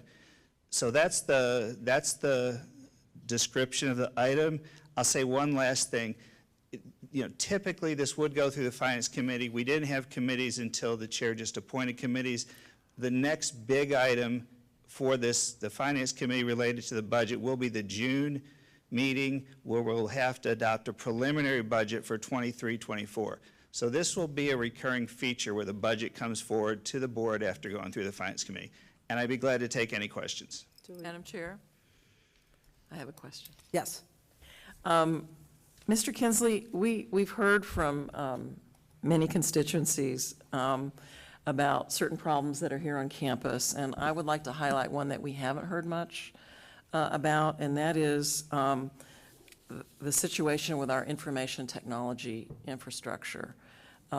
It's woefully inadequate in the classrooms. Our internet system, President Corcoran looks like he's already heard about these problems. And we're researching all of that. And so I guess I'm wondering, what opportunity do we have with this increased funding to immediately address some critical problems with IT infrastructure, food, and deferred maintenance, because this is a very unique opportunity, and I'm not clear how much of those funds we can apply to these deficits, because they will impact the president's goals of student recruitment pretty profoundly. So I'm anxious that we make the most of it while we can. And I'm just wondering, what is our opportunity? What I'd like to do on that is get with anyone individually, trustee, who would like to have that conversation. I just don't want to say here and now without researching it and looking on the options to give us the most flexibility and have that knowledge first before saying something publicly. Yeah, and I appreciate that. I guess I'm just wondering, does the president have that opportunity with these funds, Chris? Can he? It's the same question. Yeah. We're going to figure that out. Okay. I don't want to know how you want to spend it. I want to know that you can. May I say this one thing? And I want to have the flexibility of looking at it with council. All right. So that we can take a position that is most favorable to New College. Okay, thank you. This action today by the board. Can you get to the mic again? This trustee action today officially authorizes the president to move forward to start to develop, to address your specific question. So it wouldn't be appropriate for me to go into the details. Okay. I'm not asking for details. I just want clarity on what authority our president has. Get with you right after the meeting and tell you my thoughts. Thank you. But we can address the information technology issues at a board meeting if there's something that needs to, be done, by this board to assist in remedying that. Thank you. All right, so we need a motion. Is there a motion to approve the revised operating budget for fiscal year? Move approval of the revised budget as presented. Second. Okay, any further discussion? No? You want to do a roll call vote since we did the others by that? Pardon me? You can do a voice vote, I believe. Voice vote? Voice vote, okay, and people on Zoom. All right, all those in favor of adopting this budget that has some new money, say aye. Aye. Aye. Anyone opposed? No? Okay, motion passes. Thank you so much for your. Before Mr. Kinsley leaves, and I'm sorry for interrupting, I know it's a bit awkward because I'm on Zoom, but I'm hoping he can just clarify. There's been a lot of discussion in the media that New College has been, since this transformation, has been financially irresponsible or in a worse position than before. Mr. Kinsley, can you confirm, with this transformation, with this plan, with the expected money from the legislature, is New College in better financial shape than under the previous administration, or in worse financial shape? Madam Chair, may I ask? Yeah, but your mic is, you got to go. I'm sorry, I just. You're very got it. tall. I so- never realized, I don't feel I'm that tall, but thank you for saying so. So I just want to clarify, I'll clarify two things that I have heard, and I want to just point out, and if those, it's in the meeting materials, it's in the packet. So the budget approved by this Board of Trustees on 10/18/22 was a balanced budget. 50.2 million in revenues, 50.2 million total uses. And we had implemented, working with this board, with the finance committee, with the administration, a very strict plan of austerity. We have been very judicious in managing our resources in order to make sure that we are in a good financial position, so that I would not by any means characterize our position before as being in a financial emergency. And the numbers were, 53.9 million actual last year, actual this year, 52. That 3 million difference is a big difference. That is a big difference. So to answer maybe more precisely your question, Trustee Rufo, of course, now we have a budget of $66.1 million. That will be certainly helpful. As a CFO, anyone up here is going to tell you, as a CFO, that's very helpful and very good, and I think that's wonderful news. So hopefully that answers your question. Yes, I would just like to note, especially for the reporters in the audience, that we are, according to our CFO, in significantly better financial shape than the past. I'd love to see that in some of the reporting in the future. Thank you, Trustee Rufo. We have Yeah, one, yeah. Madam Chair. I just want to clarify, so it's appropriate for the record. The motion that was made to approve the report has two components to it, and they go hand in hand, but I want to make sure that this board, and I didn't hear it, but I'm just being overly cautious, that did not segregate those two components. It was inclusive of both. Right. Okay. Can I speak? I'm sorry. I apologize for that. Okay. Thank you, Mr. Galvano, for saying that. This is just a standard, but I should have said it. So in addition to approving the college's this amendment to the revised operating budget for 2023, and authorize the president to make necessary adjustments to these budgets during the operating year. Is that the clause you're talking about? Yes, yes, And it is. I apologize for not saying the second part. That's our standard boilerplate with this language, but thank you, sir. Do we need to make a motion on that? Why don't we do, in an abundance of caution, make a motion on it together? So moved. Second. Okay, all in favor, voice vote? Aye. Aye. Thank you. Not too bad for your second day, sir. And with that, ladies and gentlemen, we've gone past our time. So our business is, there's no further business today to come before the board, and so we are adjourned. Thank you. Thank you. Thank you. Okay. Because I had said